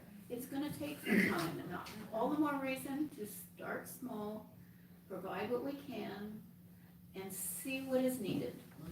It will take some time, but we have to start. That's the way Judy did it at the food bank. It was small, and she has built it, and the people have faith in her now. They know that she always keeps her I schedule don't on. think we need a lot of people telling us what to do. We might need a little help on how to do it. But I believe with the organizations we have that have already offered, Heidi knows that we have many of them that have offered and are just waiting for them to, for us to tell them what we need, what they need. But I think that could be a big deal with the task force, is to get these people to tell us what would work for them to come to Sheridan on a rotating schedule if we provided a place for them. And Jim? I thought I had also heard that Judy had volunteered the food bank extra room for the resource center. She did, and it could, she would not like, the resource center to be open there when she is Right, distributing we're talking food, about so 1 or like, 2 days a week. And yeah, Monday, Tuesday- Tuesday would not be Yeah, good. but Tuesday is her big day, so yeah, any other days of the week. And so Like now we Wednesday, have- Thursday, Friday. If she's probably. volunteering that, we now have a place Mhm. to work with, and then we'll let the task force know that we have a location. And you guys all know that thanks to SPEC, they have 2 buildings there now, and so, it might take a little bit of doing to set up. I kind of envision what we need is a couple of desks and places for people to meet and things like that. Okay. Anything else on that? Okay. Can I say something about the resources? I think that's an excellent idea, because if you're going to use the agencies that are being paid to provide resources in Yamhill County, giving them a space to be on a regular basis, advertising monthly in the letters that we get with our sewer bills, that's a great idea. And Thank then just have a place that those resource people can screen privately for those that don't wanna be in. Yeah. That is excellent. Okay, excellent. And just if we, if you have more good things to say, we will have a second public comment period. So, all right. So, would you like to, I think that Yeah, we we gotta go back. don't we? We gotta go back and I rest think of the you ordinance. Oh, I'm sorry, did you have something? I wanna know if Heidi has enough, support and information and direction to continue this so that it can go somewhere from today's meeting? So I'm going to put together an agenda and I'm going to send it out to the city Okay. council Okay. just to make sure that I You can haven't make me missed aware. anything. Okay. Yeah. And that first one shouldn't be real detailed, because it's gonna be a get acquainted and see what you got. And then another, just so you know, we had talked, I had asked John, I was nervous about how much time it might take for people to say, oh, I'm Heidi and I do this or that. And so they're putting together a short bio about each other, and then that'll be on a sheet. And so then they can read about that later, who's who. Oh, okay. So that kind of I was wondering about that. condenses that amount of time. Good idea. Okay, so let's see, let's go back to where Tyler is going to give us an informative talk. Well, people in the community, the reason for this, they, think, oh, the council meets behind closed doors and makes these decisions, and that's not true. The only meetings that I know of that we have are executive sessions. So I was, Tyler here can fill us in on what are executive sessions and what that takes, and what that means. Guess you're on. Yeah, my mic is It's very you on floppy. mine? It's just very floppy. I don't know if I. I think it picks you up though, so you don't need to Oh, worry but too it's much. bothering me. That's Will okay. that work? I think I'm good. Now everybody can hear me twice as well as they could have before, because hearing me has always been a problem. Lucy, do not. So I had some materials about executive session, but I have misplaced them in my frazzledness. But yes, any public governing body within the state of Oregon is not allowed to meet privately to make decisions. That is against the rules. It is against the rules for Commissioner Johnston. It's against the rules for the Sheridan City Council. It would be against the rules for the Planning Commission, for the Parks and Rec Commission, for the task force, for anybody else who I didn't mention. We can have private meetings. And ORS 192.660 sub 2 lists, I think it's 16 different approved reasons or things to discuss that we can meet privately to discuss. We are not allowed to take any final action within the executive session. The purpose of executive sessions is not to hide from the public so that we can talk about the things that they don't like. Sometimes we will be talking about things that they don't like because we're allowed to. But I did have to tell Roxy a couple of weeks ago that we could not have an executive session just because we didn't want the public to know what we were talking about, because it did not fit any of the approved categories. Real estate transactions are an example. We've had several executive sessions about that, and we actually have them scheduled for tonight. Security issues regarding public infrastructure, data transmission, etc. is an approved one. I'm just thinking, I'm listing out the ones that we have tonight because those are at the top of my head. But we are allowed to meet privately for some particular circumstances and topics. The media, except for litigation that involves a media outlet or labor negotiations, those are closed to media outlets. Otherwise, media is allowed to attend executive session, but they are not allowed to report on what is discussed, except for broadly what is disclosed in the public meeting disclosure. It is also the city's policy. I saw that Stacy was up there. We do not allow media to attend our executive sessions virtually. So media has to be here in person if they want to attend that. If there is a final action that is going to come out of the topic that is discussed at the executive session, the governing body has to re-enter public, reopen the public meeting, and we have to do our best to give the public a reasonable opportunity to rejoin. So if we had a 3-minute executive session in the middle of our meeting, made everybody go stand out in the hallway, it'd be real easy to reel them all back in. Sometimes we have been here until way past my bedtime. Thankfully, I think in most of those situations, we don't actually have any final action. But it is best practice to provide an estimated end time if possible. Actually, Mayor Marianne and I kind of discussed this earlier today, but we can also schedule our executive sessions to occur before the regular meeting so that any decision or final action that needs to be taken can occur either immediately after the executive session when we re-enter the public meeting, or at any point in that public meeting, so that we are complying with the law. If any governing body inappropriately meets an executive session without the advice of council, you can all be personally liable for up to $1,000 fine per violation. And I would recommend that you guys not do that.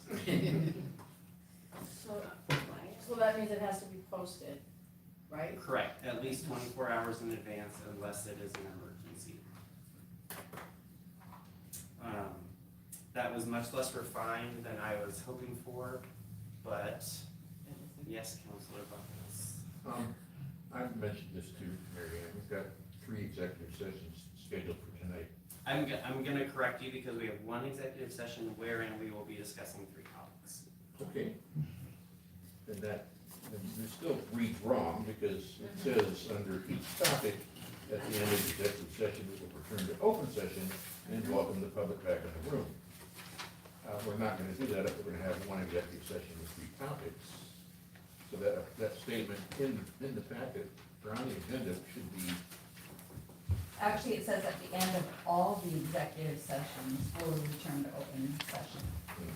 So we tried to make sure that at the end of each one that you know that we're not gonna come back into open session until we've finished all of these.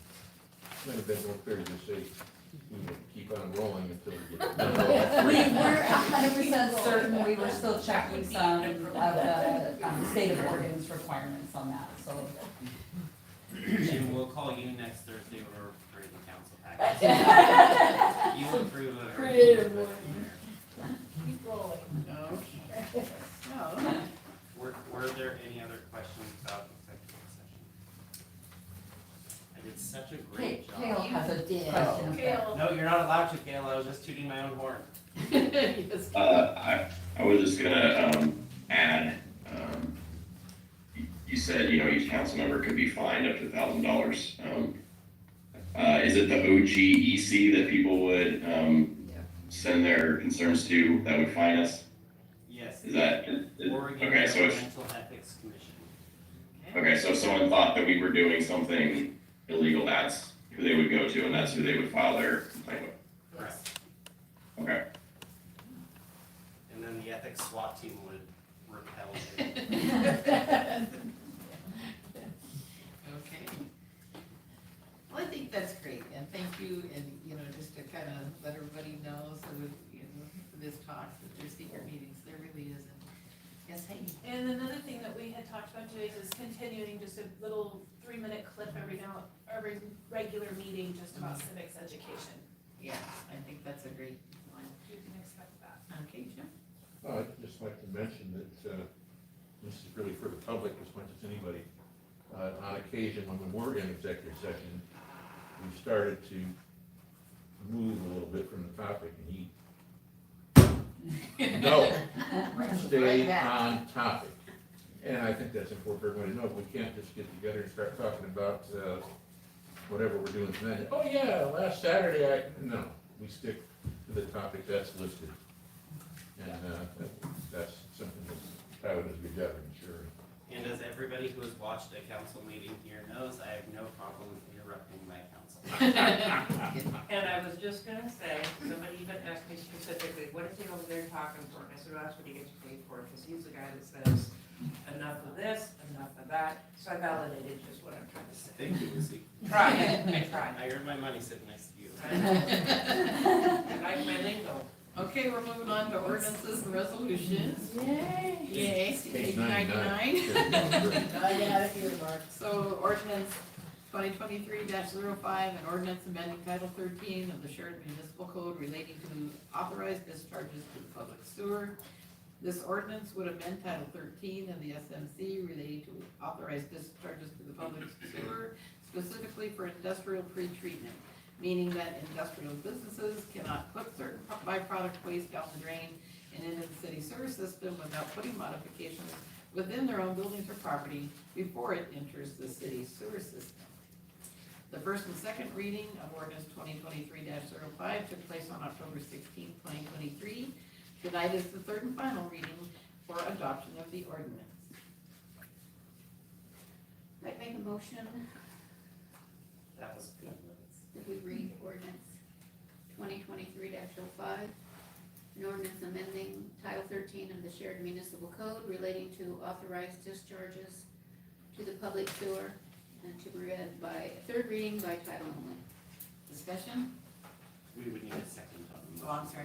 Second. Second, okay, thank you. Discussion? Yes. Does this, set up a, we call a sludge discharge control plan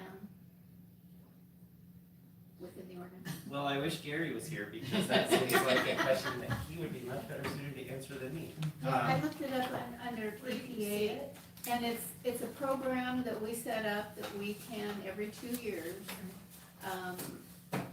monitor, check for, and, Oh, I know what you're talking Yes, I do. about. We do, we measure the sludge in our lagoons. Is that what you're talking about? no, it's from their discharge directly. Oh, In the plumbing? Because- No, it would be, directly from the, if they have a discharge permit that we could test. Let me get all the, Yes, we do all that. Yeah, I feel quite certain. I can't. And I think technically it's called slug because I questioned that. yeah, And we would also test our lagoons right. for the mix of it, and then we can test at the site and or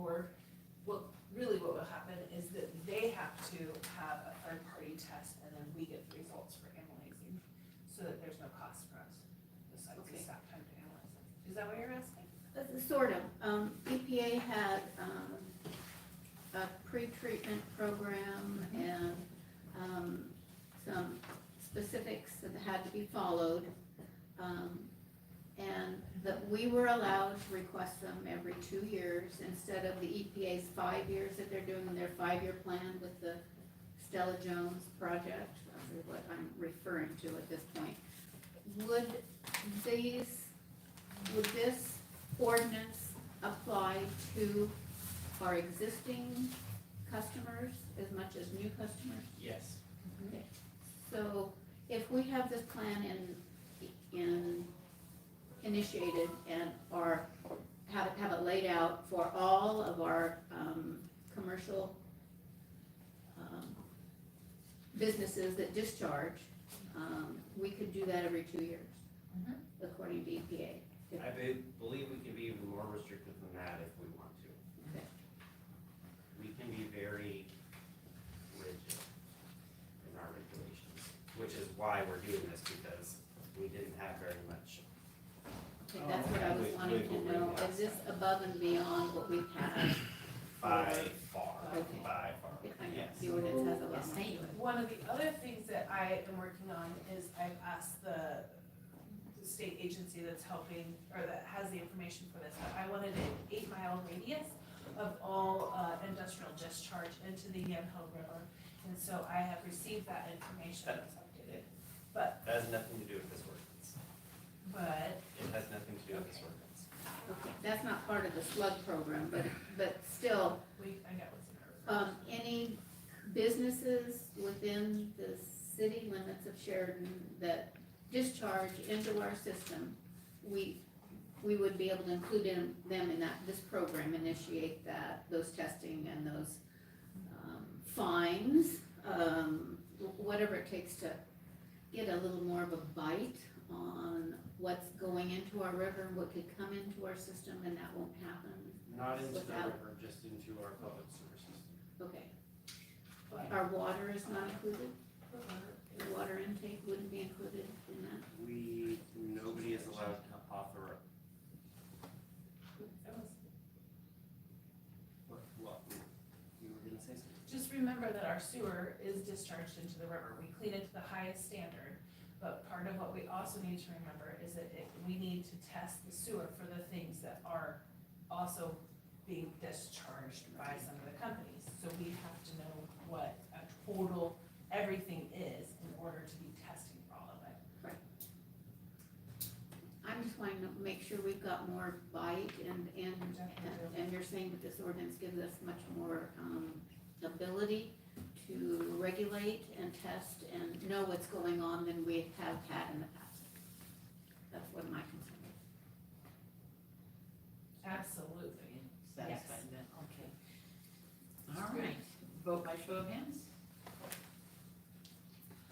Unanimous? Kale too.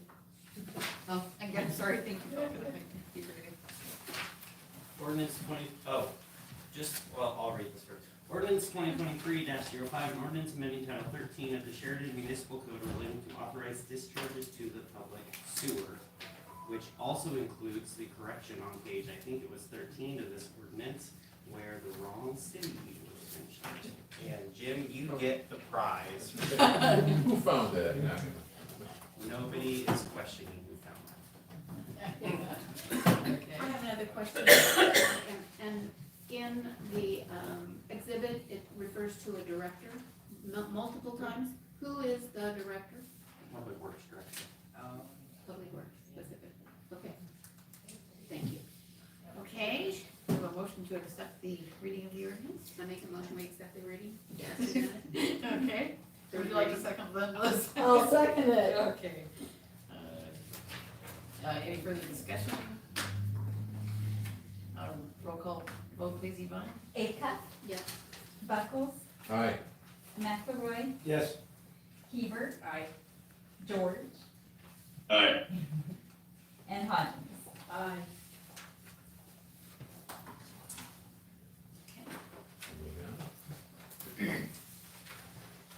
Anticlimactically passes. Yeah. That must take forward.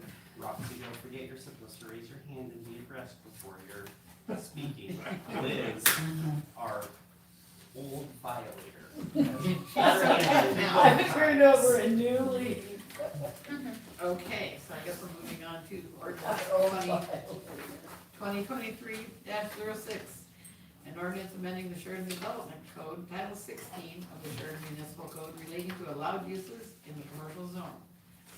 This ordinance would amend the Sheridan Development Code, Title 16 of the Sheridan, relating to allowed uses in the commercial zone. The first and second reading of ordinance 2023-06 took place on November 6, 2023. Tonight is the third and final reading for the adoption of the ordinance. Yes, Liz? I move to read ordinance 2023-06, an ordinance on amending the Sheridan Development Code, Title 16 of the Sheridan Municipal Code, I can never say that word, relating to allowed uses in the commercial zone to be read by title only. Second. Any discussion? Very fine. Vote by show of hands, those in favor? I think we're gonna have an Oh, extension. sorry. Yeah. Yeah, I'm sorry. Take that hand down. Unanimous with Lucy abstains. Ordinance 2023-06, an ordinance amending the Sheridan Development Code, Title 16 of the Sheridan Municipal Code, relating to allowed uses in the commercial zone. Make a motion, we accept the reading? Second. Discussion? Don't see any, so. Recorder, take a roll call vote. Acup, Yes. Buckles, Aye. McElroy, Yes. George, Aye. Hudgens, Aye. and Lucy, you're abstaining. Abstaining. Okay. Anticlimactic passage number 2. Okay. Yay. Skip forward. Moving right along. Now, we get to talk about Sheridan Road a little bit, and did everyone bring their forms and those little, the hand-up packets? So. I didn't. I have questions. Okay, pass these over to You those know it by guys. heart. Pass what? To who? Or the form that you have, you know. Myself. Okay. Alright. And it's I didn't on- know that was. Okay. All right. So I'm gonna find it. You get my list? Yeah. But we're not gonna, We're gonna talk about it and see what we can do, so. Your left or our left? I don't know if I'll remember what I put down. No, we're gonna talk about it. I have mine. You're not expected to have it all filled out yet. So what we thought we would do, I don't know what she's, wait, okay, let me explain. did you want us to pass these over? No, Okay, I just want you to have them in front of you then. okay. All right, so what we're gonna try to do, so we don't wanna be the reason that the project's held up, right? So we're gonna see what kind of consensus we can build. So I made this handy dandy form to see what we can agree on, basically, and then maybe rate some of our other choices as we go. So, I have a suggestion I just thought of. What if we put the list up there? Because it's kind of a lot for maybe the public to hear, and so then we can kind of follow along. Do you think you could? So we'll work on that if you're not opposed to it, but don't let us hold you up. okay. All right. So, I'll send it to you. To this email? yes, You Roxy. have it. Okay. I think it's gonna be harder if we go through each step, each one of us, because they're not going to fall into one category. You know, I'm And if gonna- each of us can choose one of the options available and give our reasons why, maybe we can come to more of a consensus based on that instead of trying to okay, so, narrow down each item on the list. okay, so I think, I'm happy to mark however many people said yes, no, or undecided on each one, so I can keep track of that. But I'm just thinking that, for example, the first one, utility undergrounding. So we know that if we make that option, it's gonna up the price a couple $1 million, and in the future, when that needs to be worked on, it's gonna take longer and cost more, because they have to dig these things up. And that's gonna cost more and it's gonna take more time. So, but maybe you like that idea because it'll look lovely. Yes, Jim, what do you think? Well, I dutifully filled out my sheet with yes, no, and undecided. Okay, great. There's nothing about the undergrounding on this. I can It's talk a- about undergrounding. It's the top one. Right under Sheridan Road Design Options, it says utility undergrounding. Missed something. She's missing that. That's not the one. This is what it should Second one. look like, Jim. Does it look like that? No, it doesn't look like that. He doesn't have the same one. I have no idea He how I doesn't got have this. the title. at the top. Okay, let me see if I have another one in here. I knew I should have brought You one. can have mine, or I can look at copies too. Oh, that would be nice. Okay, I'll just. Okay, sorry.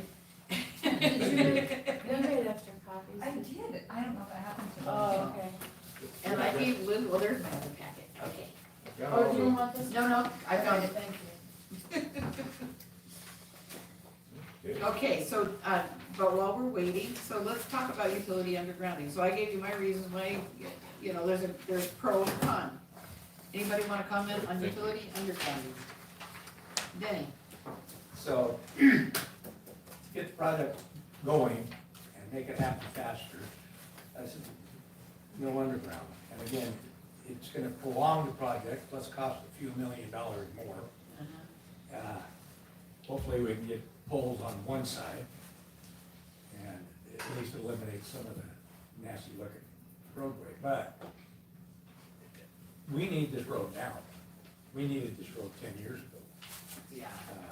So to prolong the job, if you could go, if you put it out a couple more years, just put the underground utility in. Okay, so, does anybody else have anything to say about underground utilities? Roxy? By leaving the poles, there's places where there's only 31 feet available between the poles. 31 feet is not enough room for 2 lanes and 1 room of parking.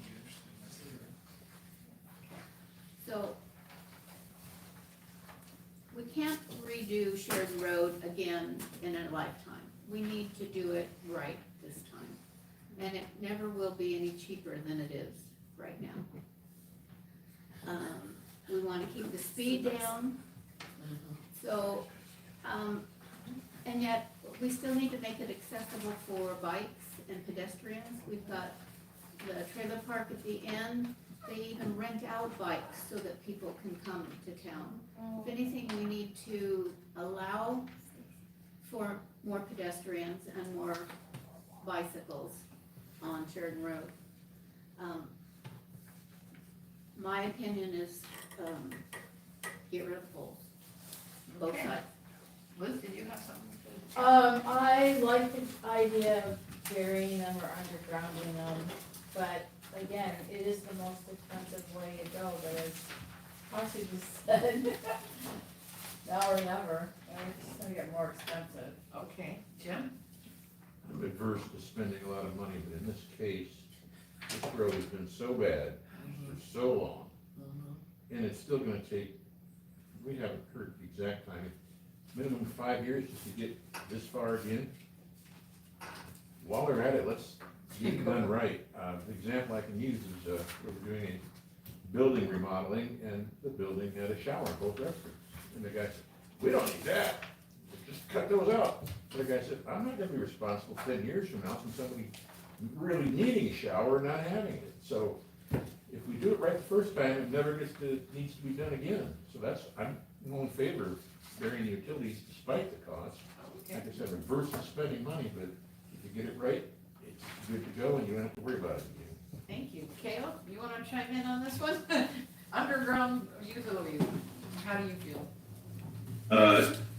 Do we normally, in the areas of town where there are underground utilities, do we normally have to dig them back up? Heidi might have that answer. No, I've actually never heard Never of seen it that having happening. been done back up. I thought he was gonna ask a different question, which is the city code says when there is new development that it must be underground. So I just don't know how that plays into any of this. Okay, how do you feel, Lucy? I feel that, you know, you get rid of the greenway, and, I think too, that I feel for the people who've been waiting, that, you know, it's never been done. But at the same time, I can't stand wasting money, and doing it later on is like, it's gonna cost even more money. But I do like the idea of bike path, because I think those RV parks, you know, that's gonna be a way for the people to come in, not, you know, they're for our people first of all, but then, you know, the tourism is gonna be a vital, you know, engine in our community for survival of our community.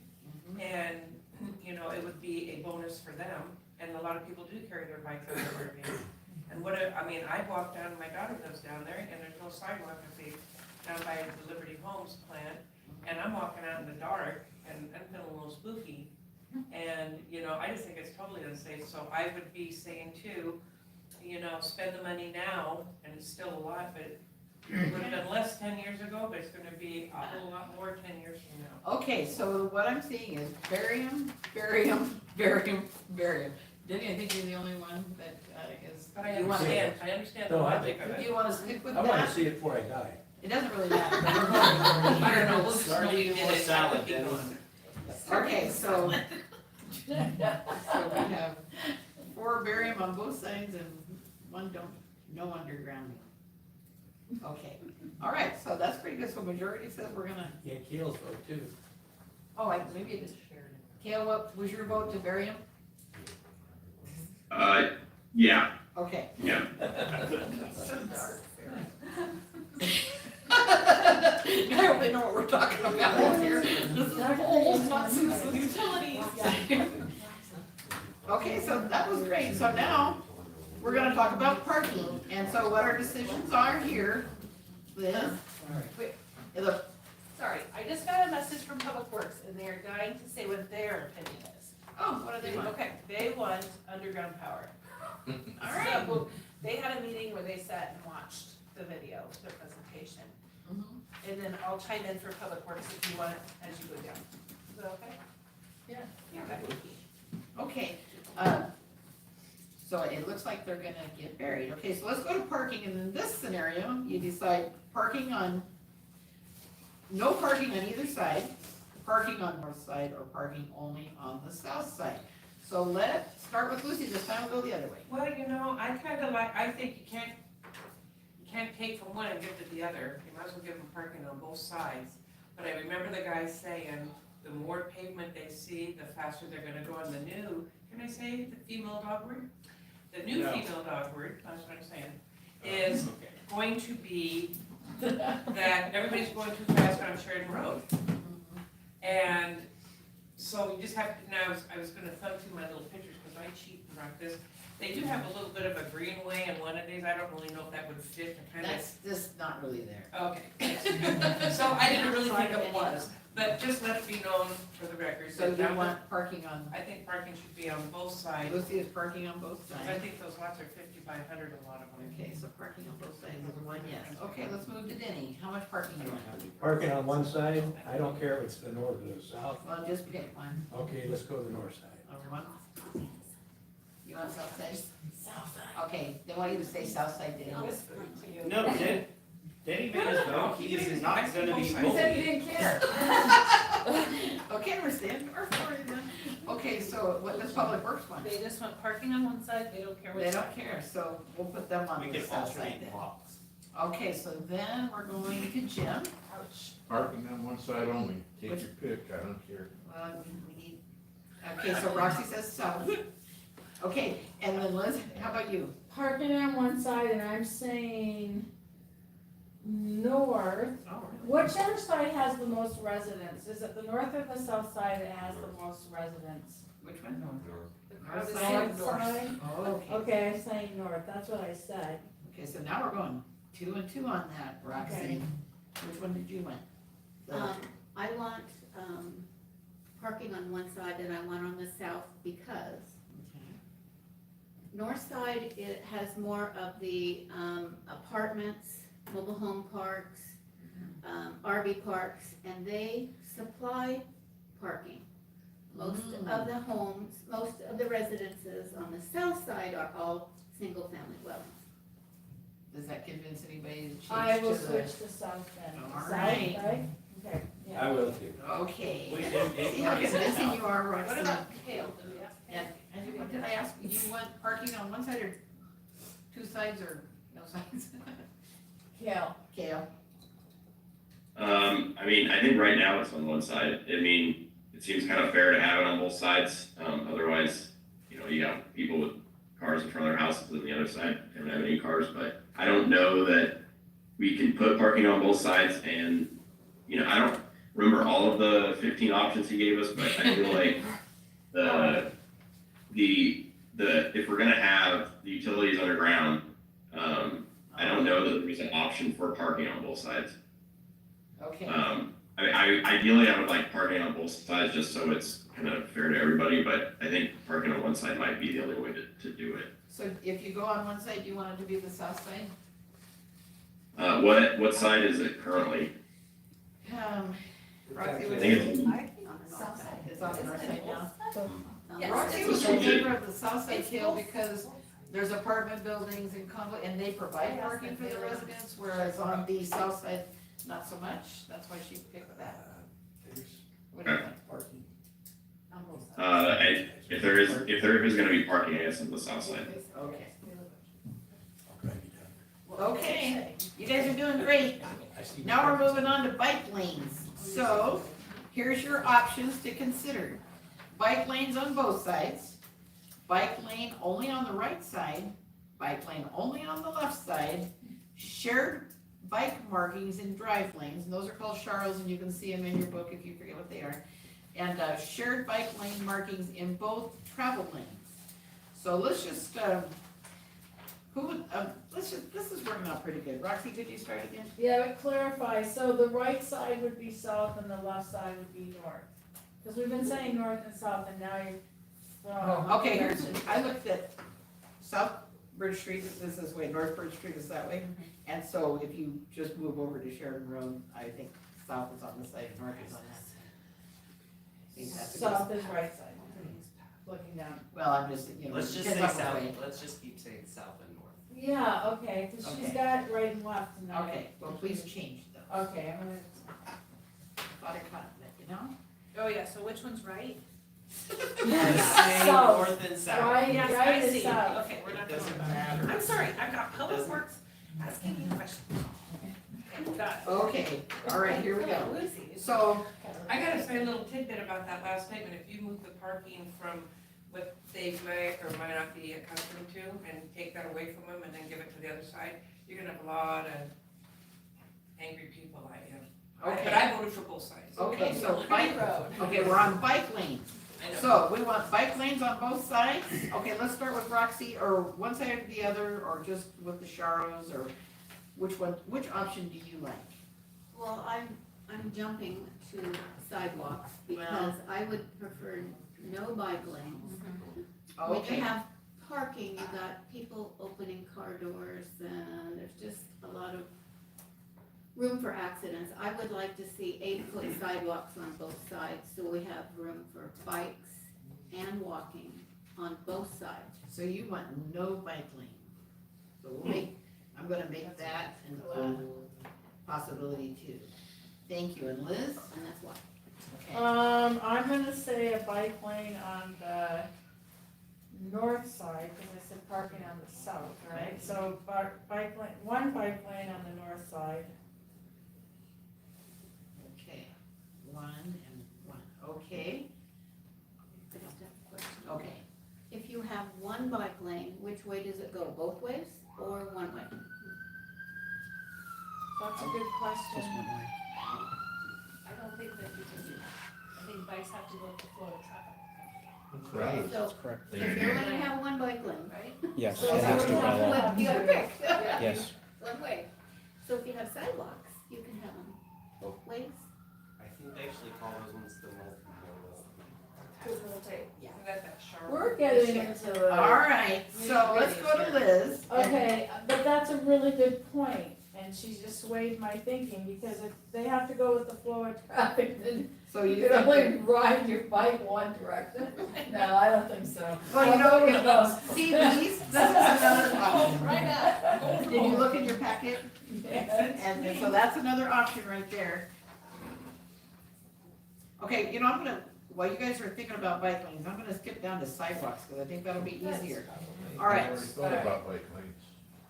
you're not thinking about bike No, lanes? I've already thought about it. You said, while you're thinking about it, I already thought. Okay, I'm gonna go with both. I'm gonna go with both. Okay, so sides. this one's bike lanes on both sides? Yeah. All right, there's one for that, and we got one Thank you, on, Roxy. one only on the north, and no bike lanes is one vote. What do you got, Jim? I say both sides, Both sides, okay. to go with the flow of traffic. Yep. And what does Public Works want? They want a multi-use path. So no bike lane? They just want everybody to be able to use it. Okay, That's what I and, One side, one, well, that's in our next section, so, Well, so no bike lanes, then No no bike lane, path. no Okay. sidewalk, multi-use path. Okay, Denny, It is also bike rated lanes? for- I'm with Public Works. Okay, so you, okay, so that'll come up in our next section. I don't know And what Lucy, that looks I like. would put bike on both lanes. both lanes, okay. Just a reminder, and this is Mr. City Attorney, the multimodal path, according to Tim, produces the most accidents Oh, really? between bicyclists and vehicles. Oh, yeah, I remember what I'm saying. Now, which one was that again? The Repeat that. multi-use Multi-path. path. Multimodal Multi-path. with people pulling out of driveways. Yeah. Okay, so, did I get everybody's? You weighed in on bike Both lanes? sides. Kale. Oh, Kale, I'm sorry, Kale, bike lanes. I think if you are gonna have them on the opposite side of parking, but I would rather just have that multi-use path, but Okay, because that's gonna come up in the next section, so I'm gonna say no bike lane. Multimodal. I can't, everyone keeps saying multi-use. Okay, so now we'll talk about the sidewalks and the multi-use path, okay? So our choices to consider, 5-foot concrete sidewalks on both sides, 8-foot concrete multi-use paths on both sides, 8-foot concrete multi-use path on the north side. So you got 5 foot on both sides, 8 foot, 5 foot on both sides, 8 foot on both sides, or 8 foot on multi-use path on the north side. So let's start with Lucy. Well, I'm gonna ask questions, so you better go with somebody else, because I'm gonna ask questions. Okay, Denny. According, okay, No, ask, Ask the I think questions asking them thoroughly. before voting Yeah. makes sense. okay, I do too. So the multi-use path that you're talking about is actually an option, alternative 6, part of it is anyway, where you have the multi-use, where's the sidewalk on the multi, is that, so I was The thinking, multi-use path is the sidewalk That's plus the Big bicycle. plus. You just Okay. called it multi-use. Cause that's what I just mouthed to Denny, I was wrong. Okay. Yeah, so I was I thinking didn't say on that. this 8-foot. Delete that part of the recording, please. Okay, so I was, on the 8-foot concrete, that would be the multi-use path. Yes. So would you like that on one That's- side or both? Well, I would take the bike lanes around and do the, I'd be the multi, on both. Both That's the sides, question. 5 foot or 8 foot? Well, if it's Well- 8-foot, they're gonna have, the 8-foot is the multi-use, on both sides. On both It sides. says it on one side, or Or both, yeah, it says Yeah. on both sides, yeah. okay, Multi-use 8-foot on both sides. got it. Denny? Yeah, I'll go with Lucy on that. Okay, Public Works, Yeah, yes, that's what they want. 8 foot on both sides, okay? And Jim? Yep. That's what you want? Liz? So that's gonna be the bike path and a It's gonna pedestrian. be multi-use, yeah. Okay, I'll go with that too, on both sides. And Roxy? Oh, we were good at this, yes. So, Sorry. Yes. They have 2 other requests, Public Works, that were not in the presentation. So there's such a thing, look at Marianne, she's like, that is not on my sheet. Okay, so, there is such a thing as a smart speed bump, which I had no idea that exists. Oh, yeah. And It's so, that low, in Europe, it takes a lot of room, right? They're supposed to short. it goes down in the ground if you're going fast enough and comes, if you're going the speed, you have a flat road. If you're going too fast, there's a sensor and a speed bump raises. no kidding. Yeah. Oh my god, That's what That's not part of the So, road design. We are looking Okay. at, we are looking at the but width. that is but- one of the options to reduce speed on that road. So there's Okay. 15-second YouTubes if you wanna see them. That's kind of scary, but thank you. Well, I'm not been too, they're not as abrupt as I moved my arm. Okay, so I wanna know now, I think we got underground, no?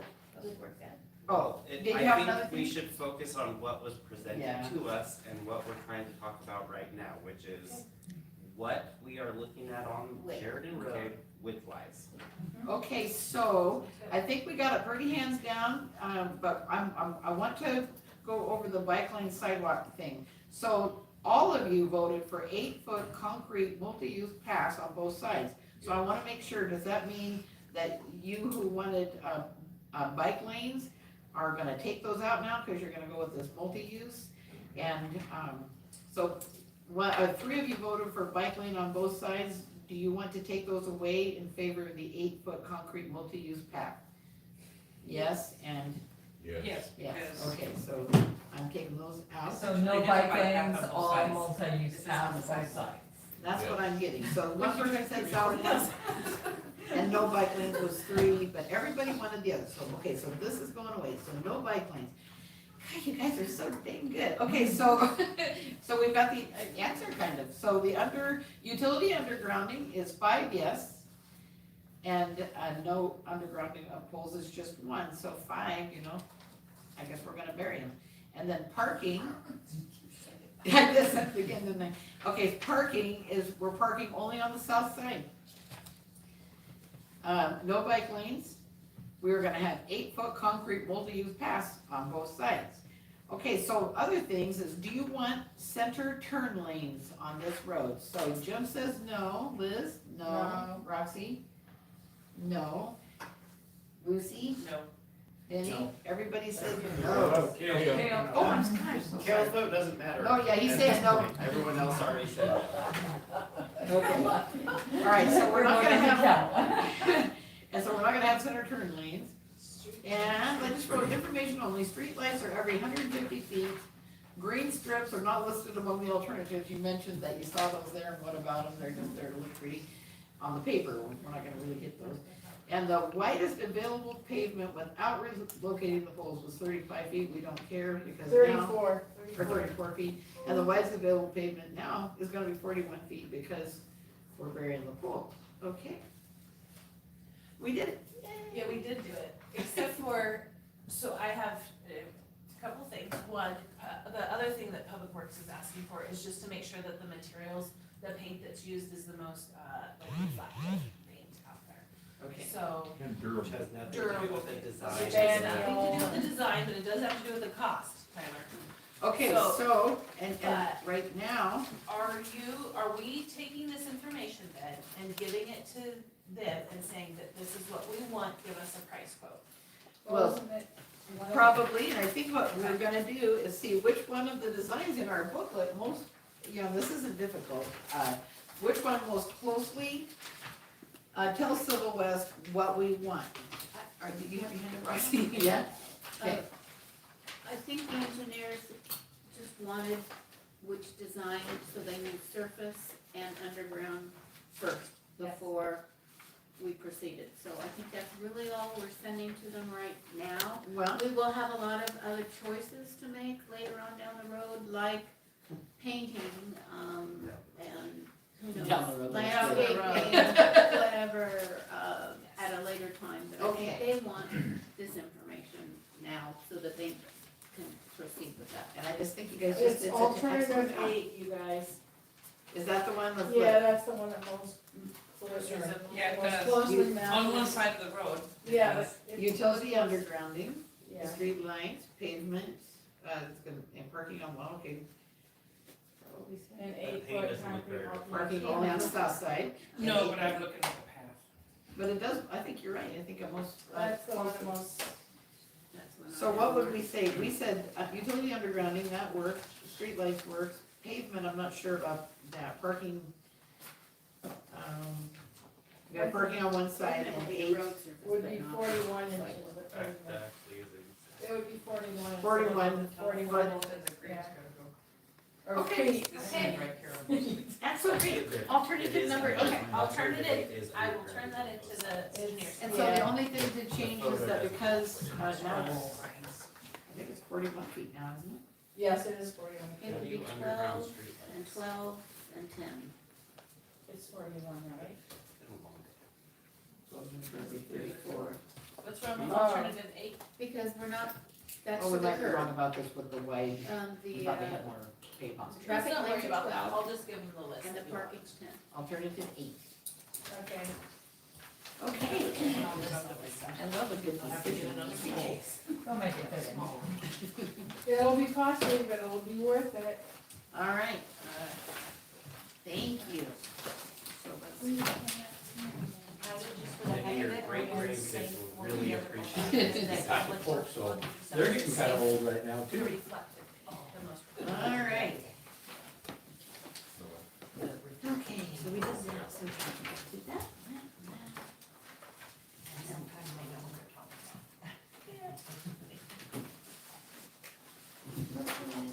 Did you want these? No, or yeah? I don't think we need them, I think it was kind of like a worksheet so that we can just mark them and tally it up and make a decision, and you guys just did outstanding, so I think it is now Heidi. Thank you, everybody. Thank Those are all you. public Thank records, you. so don't just throw them away. Wait, before you go, I have something for you. If you haven't seen this before, sorry, Joe, it's okay. I got right out the door, yes, that was full. So you have my packet, or my report included in your packet. I don't know, does anybody want me to particularly highlight anything? Or, yes, or have questions or comments? Feedback? So where did we leave things on this, Roxy, go ahead. I know your city report is long, and in the interest of time, I appreciate the writing, the report in writing. That it would be kind of nice if you'd maybe pick 2 or 3 of your items that are maybe, I don't know, most controversial, most information, or what we might want to know about and kind of talk about at the meetings. You want me to have an oral report? Yes, as well? not on all of them, but Yes. just pick 2 or 3. Sure, that you would like me to highlight? And I feel like I usually answer the questions and then that leads to a whole lot of talking, and so, because you can't get me to be quiet. Okay, so, yeah, so a couple of the things I am most excited about are the Oregon Park and Recreation, the improvements that are going out at the Southside Park. We are on the brink of seeing some real action over there, and it is getting very exciting. We just need to get everybody on board with how we're moving forward to get the electricity down into that park. That has been a hardship. And just for a couple of different reasons, but once we get that electricity down there, we can order the restroom. We can we'll have to get the septic tank in, of course, so we can order the septic tank, we can order the restroom, we can start to work on the parking and the paving issues, and so there's a lot that's gonna just all of a sudden happen when we get that electricity down there, but we don't wanna do a bunch of stuff because we have to have that first. The other thing that's really exciting is that, GK Machine is going to be donating all of the disc golf baskets for that, and they have fabricated a new design, and it will be approved, or I don't know if it'll be approved, it's gonna be submitted to the PDGA, which is the Professional Disc Golf Association. Once again, that's no cost to us, I just think it's exciting that out of this project, there could be some innovation that comes with it, and, let's see, what else, I think I'll ask Jim's question? Just before we get past the disc golf stuff, they are also planning to utilize our Southside Park as their showing off of building these baskets. Oh, that's So cool. it is a Bring people in. very excellent opportunity for us to not only get a nice donation, but to bring in outside people. Nice. Yeah, tourists, yes. Why is it so difficult to get power to the park? Wow. Undergrounding. Undergrounding. You can I try. have no There wasn't, the pole that they wanted to use at first is on the FCI property. Okay. And then there was something that happened with that whole pole thing, like it didn't have enough pole. Transformer maybe? Well, there wasn't enough electricity in there. Now, these are not the right words to use. Yeah, I think Not all we probably done a transformer, because, we had to do that when I built our house. They came out, transformer, undergrounding to my house, so yeah. And there isn't enough electricity at that spot, so then they had to, and whether or not that pole could hold all that, I don't know. There's a bunch of infrastructure, electricity issues that Suck Electric and PGE are emailing back and forth on. And I can figure out a lot of things, but then there's a lot of technical stuff going on there. So they're figuring that out, and the coordination, the FCI was really, I thought that might be a little bit more difficult to get worked out, but they had just a few questions and they were very helpful. So that is really nice to have that, quick relationship of who to talk there with. So once we get that figured out and how much electricity needs to go down there is another piece of that too. Yeah. Another thing I'm excited about is, another thing that is difficult and takes up a lot of time, I really should say, is just human resources. There's a lot of work that goes into that, and keeping the staff positive and motivated can't also be overlooked.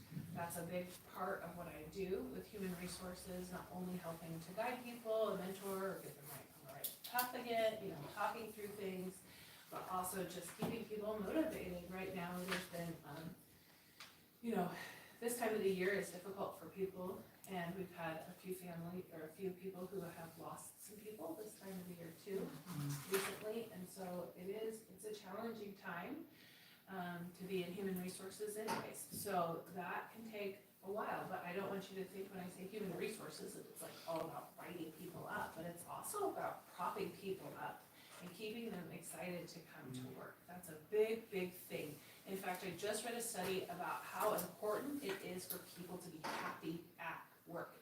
And that is one of the top things that all of the companies share, is that their employees are happy to be there. And it can outweigh, it can even outweigh wage if it's done right. Yes. That's true. Okay, Jim? I see our operator in training is put in his 2 weeks. Yes. You do exit interviews to find out?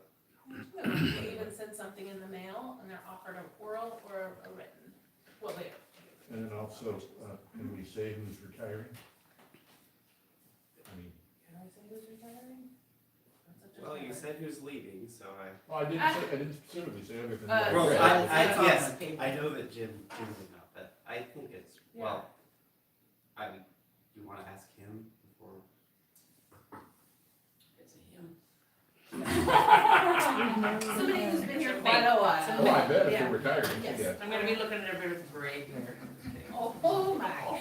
Okay, so That's profile. I will get back to you on that. We'll make sure that he's okay with the announcement. Yeah, let's see. And then we've had some issues with covering shifts at the library and City Hall because we've had people out for some bereavement issues and we've had people out with just sickness. And so as we go more and more big at the library, we are getting more and more popular. We're like, it gets more difficult when you don't have somebody on your team. So that's a good thing. There's a good message somewhere in there. Let's see, the Park and Recreation Committee, I should just report back on that. We have excitedly, on the spot, made a subcommittee for an RC car racing group. Oh, yeah. So we're super excited for that. Nicole Pugh is gonna be their committee head person. So that'll be nice, and they're really getting excited for all the changes that are gonna happen at the city park too. We decided on a spot for our Foursquare, and we decided on a spot for the Tether Ball. And I got a donation from an elevator company in Portland yesterday to put in it's a real tough looking cabinet, because we're gonna start off just putting like a ball in there and a rubber ball for Foursquare, and we'll put it under the cameras and write a sign that says, this is watched. And the Bell family is gonna donate the first rubber ball for it. And I also wanna put a basketball in there, so good thing Black Friday's coming, because I think I can squeak those out for a donation. And if they go, somebody told me today that the totally different perspective than I had thought about. The person said, well, at least they're still out there playing ball, if they take it, and I'm like, yeah, I guess they just took it home to play ball. So, funny how people think of different things. So will there be a track for this RC, is that what you said? Yeah, that's up to the subcommittee, so we Oh, they're have, gonna figure out a track. yeah, they're gonna figure out their locations and how they'll handle their own costs and all of that. So, yeah, it's very exciting. What Stuff park? happening. The city park to start with, I believe, but that's up to them to figure out. I thought it was South Park, because, Because of the horseshoes that we put in, and then the other old horseshoe location was gonna be a dog Oh, park.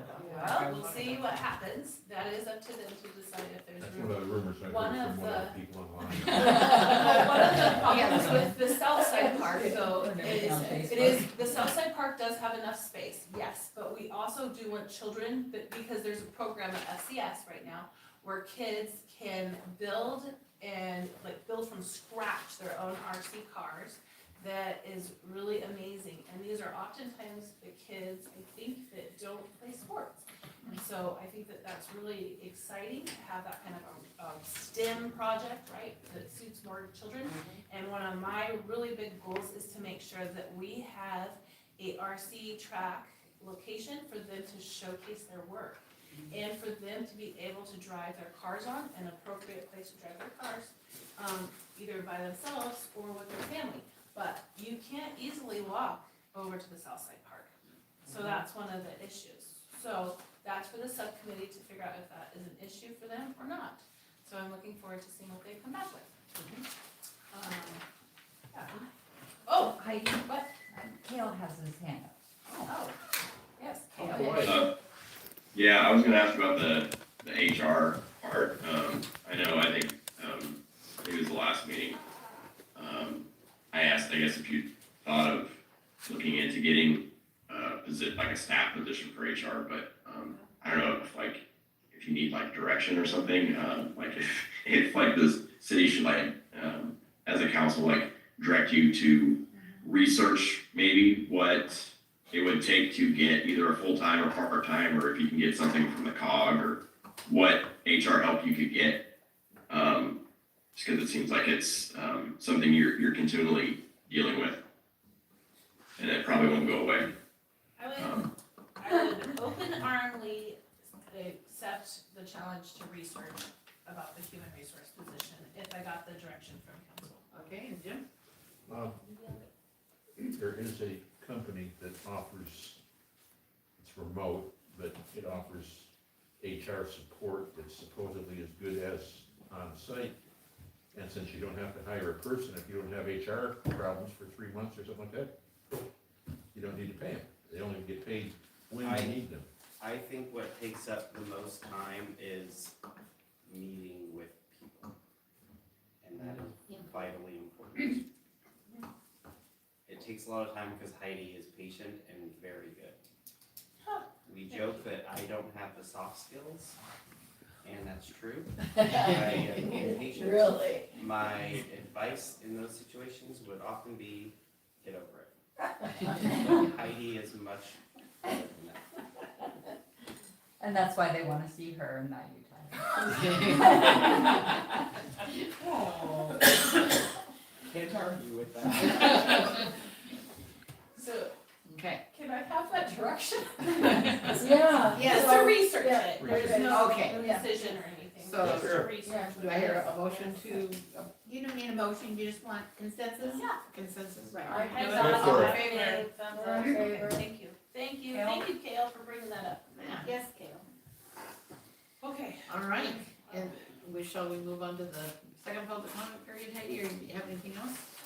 I just think that We're moving it would be on. good to mention really quickly that Stella Jones called, from their corporate office, and they would like to make a nonprofit, or a donation. Oh, right, yeah. I don't know, I said nonprofit. They would like to make a donation, and what has been presented to them, and they are interested in, they're just waiting for the formal approval at the local office by the general manager, I think that's what that position's called, manager, I don't know. But it would be to do education, they want an environment type project, and so, one of the things that I thought would be nice out of the Southside Park is to talk about the fish that we have in the pond, and so to do some educational signage there.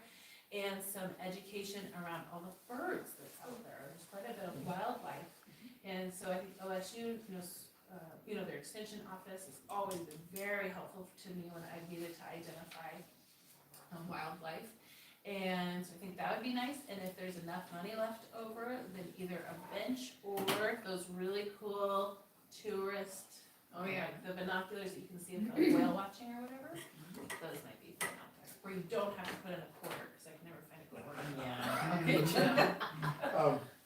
Not about Stella Jones, but, I mean, right here in the report, she's asking for the council's input on code enforcement. We moved that to the workshop. Well, and it's just- a workshop, but Yeah. I think in the next 2 weeks, I don't care if it's a workshop or not. Yeah. We're doing a good job of getting people to voluntarily put themselves within code.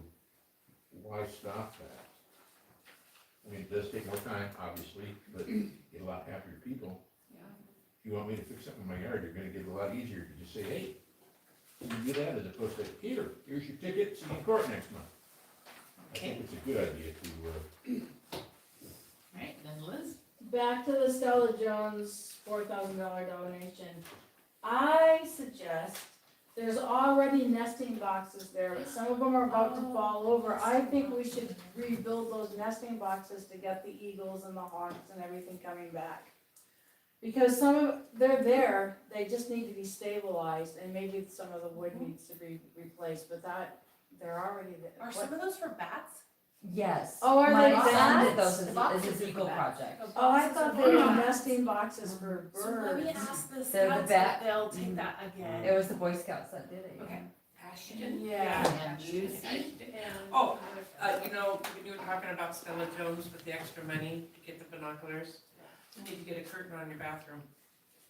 What? Oh my God, Lucy. I do not know. I got it. Moving on, that's Moving right along. Okay. So now we'll go to the second comment period. Okay. Is there anybody on the line?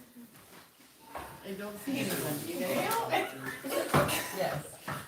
All right, with that, I'm we are sorry, moving on to Mayor and Council. Oh, sorry. Oh, Joe, sorry. Hi. Joe Daly, resident. I do like the idea of not having any power poles on Nash Street on Sheridan Road. I mean, as a photographer, I love the idea of not having a bird drop its ordnance on me.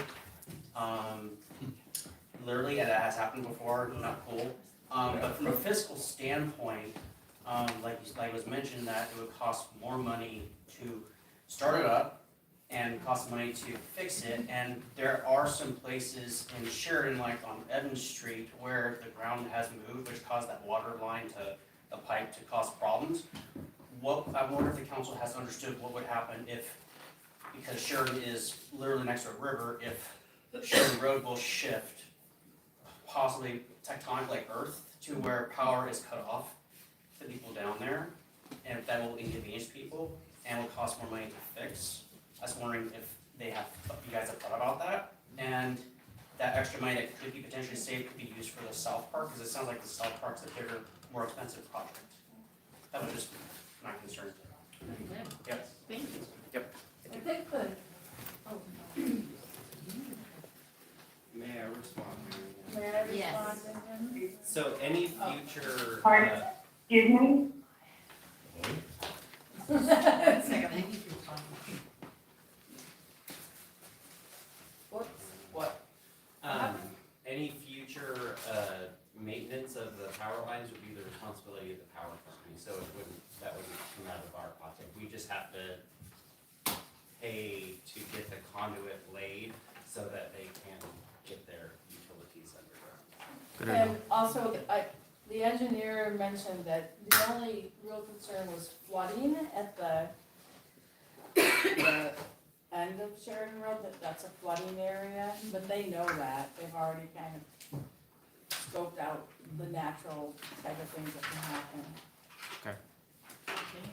And Joe, did you fill out a comment form? Not yet, I didn't see any there, I Yes, didn't. they were hiding up here. Oh, I didn't see that. Yeah, I'll fill it out. We couldn't find it. Thank you. We're always happy to accept money.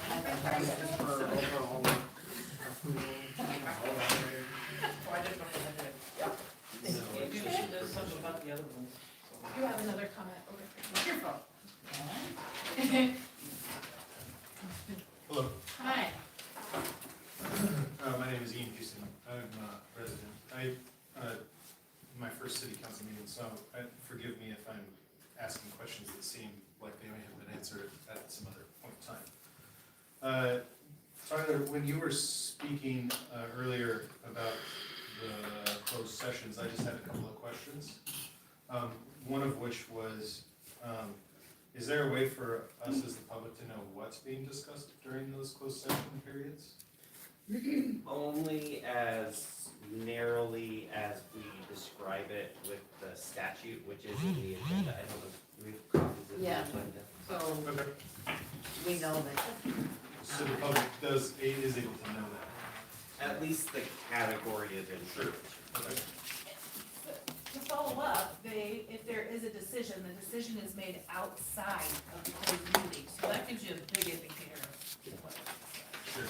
Thanks.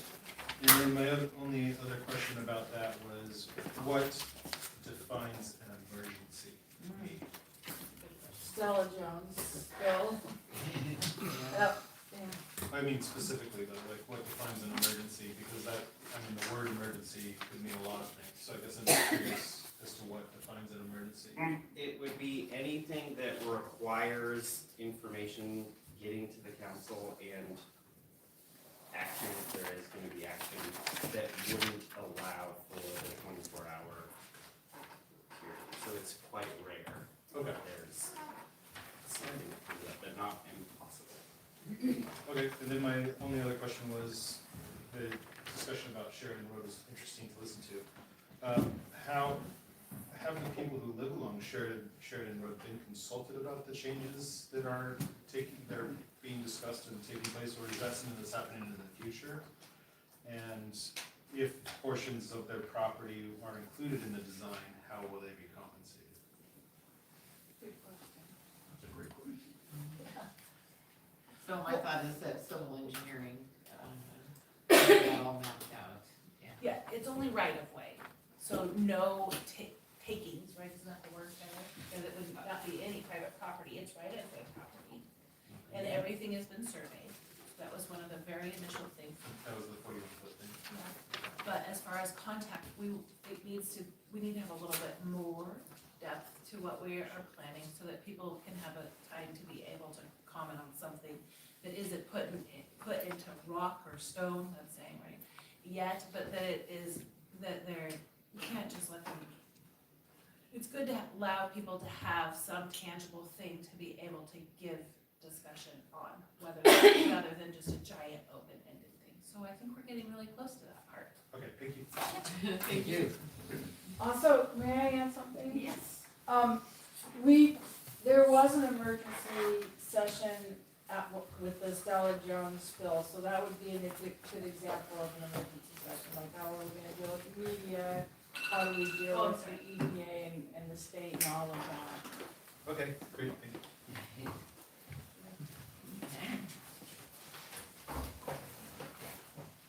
I don't see any I other. got the impression someone on line 541994 wanted to say something. Got that impression from GA. Do we have someone on That- that? That's me. Yeah, can you hear me? Oh, yeah. We need to be sure to get their And name. what is your name? Oh, my name is Cindi Sample. Oh, okay. I'm a resident here in Sheridan, Oregon. I spoke to you guys before at a council meeting Right. before. Right, I remember. Okay, my question is going back to when you were talking about the task force and the letter you compiled, and then when the two council members, Liz and Lucy, said something when you added in the extra paragraph about the housing, if you decided to leave that in or not. I was kind of confused about that because I don't understand if you have a task force that's for houselessness, homelessness, whatever you'd like to call it. why that would need to be included in there, because those are nonprofit organizations, they're not businesses. So they're not covered under the FLSA as far as, like they couldn't take a residential home and make it into a business, because a nonprofit charitable organizations, they're not covered under enterprises under the FLSA unless they engage in ordinary commercial activities that result, like in sales or business, operating as a gift shop, so forth. And where rehab, you are making money because you're billing insurance and stuff, so it really is, it can be a business. Okay, I think what the thing is that the nonprofits or the city, they would not be, what they would be trying to do is I think, if I'm following the one that you're commenting on, would be a way to incentivize contractors to build homes and sell them, not to have personal ownership in them. None of these nonprofits or the city would have ownership in them, just simply ways Right, to. that's what I thought you were referring to. So I didn't understand why they would even be involved in it, since they're a task force just for homelessness. So I don't understand why the paragraph needs to go in there, and I didn't hear all the other council members say anything, just the two members, and then it was kind of decided. Oh, okay, I think I understand the misinformation, so it was just a way to try to figure out, some possibilities with these people meeting for affordable housing, and to maybe give them some incentives to build that type of housing maybe. So, but actually, the council then decided that what we really should do is focus on those main items, so I think that's how this will start. Thank you. Okay, thank you. I was just a little confused about that because you mentioned businesses and they're not really businesses per se. I mean, they're nonprofit organizations. I used to call for nonprofit organizations. In fact, I was in management at a call center and called for them. So I'm very familiar with nonprofit organizations when I lived in the city. All right, thank you. Okay, thank you. I appreciate your time. Thank you for clarifying that. You betcha. Okay, you guys have a good evening now. Thank you. You too. Okay, so is there anyone else with a comment, or shall we go on to the executive sessions? Well, we got council comments, I think. Oh, I'm sorry, it's right there. Okay. All right, mayor council comment time. Denny's always ready. Exactly. No, can I guess? Electric cart, boom truck, Crosswalk. street lights, Crosswalk, painting. crosswalk painting, good one, lights on the bridge. Tyler, let's just, And I we put sand. you may.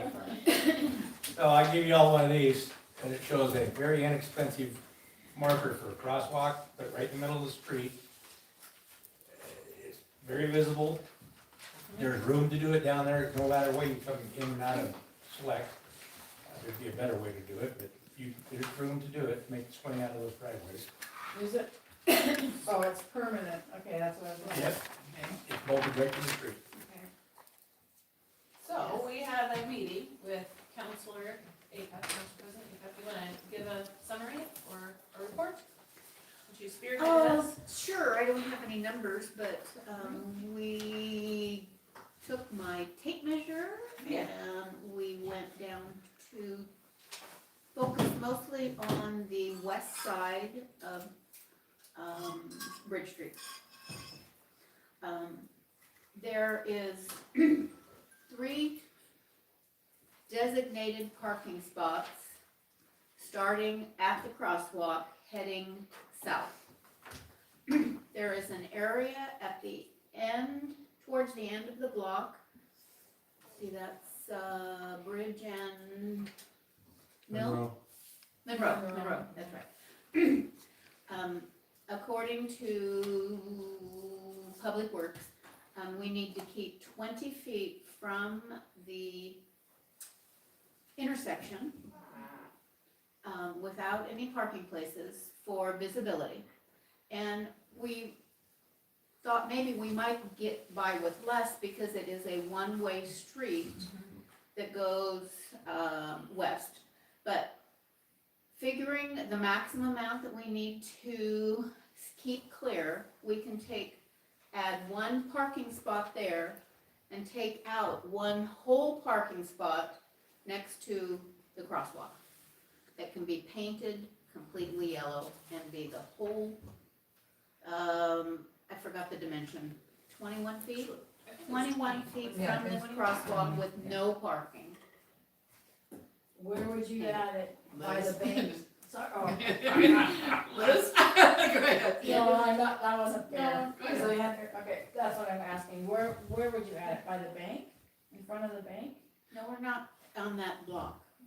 Oh, We're still on the block where the crosswalk's at. okay, all right. We're adding one at the end and still allowing for the 20 feet for, One at Because the it end was- of the block. It was so far back from the intersection that we were like, what about all this dead space? Can we just In add front of Figaro's. in front of correct. Okay. All right, And so we can make that a designated. And then, and this is the one that we had discussed making a compact spot, we're just getting rid of it, is that correct? Okay, and Denny? That's not what I'm talking about. I'm talking about a crosswalk sign in the middle of the street at that crosswalk. I see that's what this is about, And but you this can't- was a meeting. You guys, I drove by it yesterday in the sun and you can't see it. I mean, there's no signs on the sides, although you've got the big green ones coming down from Bridge Street from the school. There's 4 or 5 of them there. You can barely see that Yeah, one. but you cannot see that crosswalk. You just can't see it. And at night, if it's wet, you don't see it. And there's no signs to say it's there. Now, I know people are out running out there, but you don't expect to. If you put something there, you see these in school zones all the time. People will see it. And I really realize now, when I've stopped there, and somebody goes by me on the inside, they think I'm turning into the grocery store or into, that other street there. They don't realize I'm stopped for a person. They think, oh, that guy's gonna make a turn, I'm gonna go around him. I really believe that's what's happening. Yep. Which is not legal. No, it's not legal, but this would be more of a deterrent. It would be seen, and that 5 gallons of reflective paint there, it's $165. You can paint that crosswalk a dozen times. All you need is a stencil. Just get out there and paint it. Dry it Public out. Works build a couple stencils like that. Yeah, We're building the stencil, so I got a follow-up here, but. And I'm, Okay, sorry. Liz, go ahead. done with Denny. the presentation. Would log trucks be able to get, if that's in the middle of the crosswalk, that still gives a big log truck room to get through that lane? You better not be driving. Whether in the lane or you. Okay. Yeah. And Roxy has more for us in just a second here. Also on the east side of Bridge Street, we're looking into the final parking spot in the parking lot, being able to nullify parking there so that you can see coming in and out both ways without having a vehicle parked there. So some of that is investigation, making sure that that is something that the property owner will let us do and that we can do legally to fix that. So I think those two things will help, and I think they're a start. Yes, That's a good absolutely. idea. Okay. And your fire hydrant. Oh, yes, we also extended the yellow line at the fire hydrant is closer to the bridge. That's also on the west side, so that it is a full 10 feet painted in yellow going both directions from the fire hydrant. And that does not take away any parking places. That's great. So Public Works will have a quote to you very soon. We could put it on the special session, or I mean the work session if you just wanted to see the. I would like it as soon as possible. Okay, so I'm we'll do just that. worried somebody's gonna get hit there, especially getting I dark. do agree. I think it's cool. And Lucy. So I kind of like the idea of getting another parking spot, but not really giving up the other compact. But I do like the idea of slapping that in the middle of the street, just about, it would serve maybe 5 different causes, which the biggest one is to make people slow down, going into Select Market, going down the street, seeing the crosswalk. I also like the paint, but the paint was my my thing that I liked before anyway. I'm not really into giving up parking spots downtown, but I don't have a problem with compact. But if you had this and this going on, I don't think you'd have to lose a parking spot. But thank you for finding another parking spot, because that's always a good idea downtown. Public Works stuff. I got a list of stuff here. Okay, keep going. The other one is parking. So we have at least 4 parking stalls at the post office. And 2 years ago, we were gonna get them marked, that just never happened. Because we're trying, I would love for you, if you wanted, to help me with this project. Sure. Okay, sounds good. You and I'll go over it, all the Okay. details. When do you wanna go? Tonight. I'll get my calendar for this. 5 AM. Yeah. And Roxy, I- back to the sidewalk. Visibility of just the crosswalk in the middle of the road is a big deal. Could we, I don't remember the name of what they call the crosswalk, where they use the stripes going the other direction. Zebra About- crossing, What was it, Jim? zebra crossing, bridge. But if those lines were going the other direction in the new paint, I think they were part of the safety school. Safe office school. They offered some of those different types of crosswalks. Yes. Maybe we could start with that. Okay, and Nate? That's gonna have to take some time, we're gonna have to get some dry weather. I don't know if you can get it done this year. This could go in tomorrow if we had it. And it could be taken back out. It doesn't have to stay. We move somewhere else. Down Sheridan Road was done. Okay, and Jim? I'm ready to chip in to get this thing in that crosswalk, and then we can obviously do the rest of the things that you put so much effort into. And it's gonna turn into a super safe downtown. You want me just to go ahead and buy this and then come up with the painting project? That's my opinion, Do we but need I'm to not vote on speaking that? for the council. let's vote on it. Okay. Jim, would you like to make a motion? to I that? make a motion that we purchase the sign for $402.75 plus shipping. The recommended accessories for $58.56 plus shipping, and the paint for $163.54 for a 5-gallon bucket. And I would recommend white. Wait. Before this gets seconded, I would recommend not including the paint, because Yes. I believe any crosswalk that we will do will have the thermo, whatever Yes. the word is. So just do the sign. I'm comfortable with the sign. Okay, so yeah, just, I make a motion that Heidi purchase the sign and the recommended accessories, so we can get that put up post days. I second it. Thank you. Okay, any further discussion? All in favor? All right, were you a yes? Yes, I did, okay. The, unanimous. Okay. I got more. Now it's official, Heidi. I got something to buy. Okay. Okay, the other one is the speed trailer. These folks, they're still wondering about the speed and the take breaks. Speed trailer, have you been working on that? Yep. I got an update from the police on that one. The other one is, have our trees in the park ever been treated for the sickness that they're going around? We're working on that one as well. They said at this point that the Oregon, what about Forestry Department said they will get to us, and at this point that there's not a big concern. Okay. with our trees. So. The other one was, we've never made our field trip to Stony Mountain, and that's been months ago. You wanna just pass these, or I forgot to give them to you. Another one, it's been going on for almost 2 years, is the logo on our vehicles. Yes. Yeah, we have progress on that as well. They, we got some quotes in for them, and it was very expensive, and so then we decided, like, really expensive.